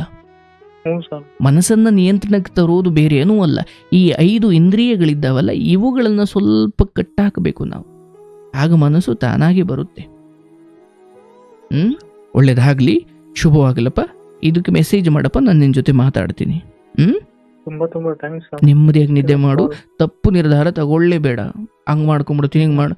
ನಾನಿದ್ದೀನಿ, ನಾನು ಭರವಸೆ ಕೊಡ್ತಾ ಇದ್ದೀನಿ. ಹಂಗೆಲ್ಲ ಮಾಡೋ ಧೈರ್ಯ ಇಲ್ಲ ಸರ್. ಇನ್ನೂ ಇವಾಗ ಬದುಕಬಹುದು ಅಂತ ಒಂದು. ನಿನ್ನ ಹೆಂಡತಿಯನ್ನು ಪ್ರೀತಿಸು. ನಾ ಹೆಣ್ಮಗಳಿಗೆ ಅಟ್ಲೀಸ್ಟ್ ಮಾತಿನ ಮೂಲಕ, ನಗಿಸುವುದರ ಮೂಲಕ ಆಕೆಯನ್ನ ಸೋರೋರು ಎತ್ಕೊಂಡೋಗಿ ಎಲ್ಲ ಮನೆಯವ್ರ ಮೇಲೆ ತಿರ್ಸ್ಕೊತಾ ಇದೀನಿ ಸರ್. ಕೋಪ ಎಲ್ಲ ಬೇಡ. ನೀನ್ ಮನೆಯವರನ್ನು ಬೈದ್ರೆ ಶ್ರೀನಿವಾಸ್ ನನ್ನನ್ನು ಬೈದಂಗೆ ಅಂತ ಅಂದುಕೋ. ಅಲ್ಲೆಲ್ಲ ಕಡೆ ನೀನು ನನ್ನನ್ನು ನೋಡು, ಅಥವಾ ಅಲ್ಲೆಲ್ಲ ಕಡೆ ನಿನ್ನ ಇಷ್ಟ ದೇವರನ್ನು ನೋಡು. ತಂದೆಯಲ್ಲಿ, ತಾಯಿಯಲ್ಲಿ ಅಲ್ಲೇ ನೀನು ದೇವರನ್ನು ಕಾಣಬೇಕು. ನೀನು ಅವರನ್ನೇ ಬೈಯೋದಾದರೆ ದೇವರನ್ನೇ ಬೈದಂಗೆ, ಅದಕ್ಕೇನು ಅನುಭವಿಸ್ಬೇಕು ಅನುಭವಿಸ್ತೀಯ ಅಷ್ಟೇ. ಬಿಡು, ಏನೋ ಎಲ್ಲ ಒಂದೊಂದು ತುತ್ತಿಗೂ ಭಿಕ್ಷೆ ಬೇಡೋ ಸ್ಥಿತಿಗೆ ಏನು ಬಂದಿಲ್ಲ. ಇನ್ನು ಆ ಹಂತಕ್ಕೆ ಹೋಗೋಕ್ಕಿಂತ ಮುಂಚೆ ಎಚ್ಚೆತ್ತುಕೋ, ನಿನ್ಗೆ ಒಳ್ಳೇದಾಗ್ಲಪ್ಪ. ನನ್ನ ಸಂಪೂರ್ಣ ಹಾರೈಕೆ ಇದೆ. ಮುಂದಿನ 3 ಅಥವಾ 4 ಅಥವಾ 3.5 ತಿಂಗಳಲ್ಲಿ ನೀನು ಇದರಿಂದ ಹೊರಗಡೆ ಬರ್ತೀಯ. ನಿನಗೆ ಅಂತಹ ಎಲ್ಲ ಚಿಕಿತ್ಸೆ ಕೂಡ ತಾನಾಗಿ ಒಲಿದು ಬರ್ತವೆ ಎಲ್ಲ ಕಡೆ. ನಾನು ಹೇಳ್ದಂಗೆ ಇನ್ನೊಬ್ರು ಏನೋ ಒಂದು ಹೇಳ್ತಾರೆ, ಹಂಗೆ ಹಂಗೆ ಹಂಗೆ ಹಂಗೆ ನೀನು ಇದರಿಂದ ಹೊರಗಡೆ ಬರ್ತೀಯ. ನಿನಗೆ ಒಳ್ಳೇದಾಗುತ್ತೆ. ಸ್ವಲ್ಪ ಧೈರ್ಯವಾಗಿರು. ಅರ್ಥ ಆಯ್ತಲ್ಲ? ಶುಭವಾಗಲಿ. ಈಶ್ವರ. ಪಾಪ ನೋಡಿ, ನಮಗನ್ಸ್ಬೋದು ಅಯ್ಯೋ ಜೂಜಾಡಿದನ್ ಸರ್, ಅನುಭವಿಸ್ಲಿ ಬಾ ಅಂತ. ಇಲ್ಲ, ಈಗ ಈ ವ್ಯಕ್ತಿ ನಾನು ಹೊರಗಡೆ ಬರಬೇಕು ಅಂತ ಬಯಸ್ತಾ ಇದ್ದಾರೆ. ಇದೆಂತ ದೊಡ್ಡ ಗುಣ ಅಲ್ವಾ? ಬರ್ತಾರೆ ಇವರು. ಇವ್ರಿಗೆ ಆ ಇಚ್ಛಾಶಕ್ತಿ ಅಂತೂ ಖಂಡಿತ ಇದೆ. ನೋಡಿ, ಅವರು ಸ್ಪಷ್ಟವಾಗಿ ಹೇಳ್ತಿದ್ದಾರೆ, ನನಗಿದು ಗೊತ್ತು ತಪ್ಪು ಅಂತ. ತಂದೆ ಕೈಲಿ ತಂದೆ ಕಣ್ಣೀರು ಹಾಕ್ತಾರೆ.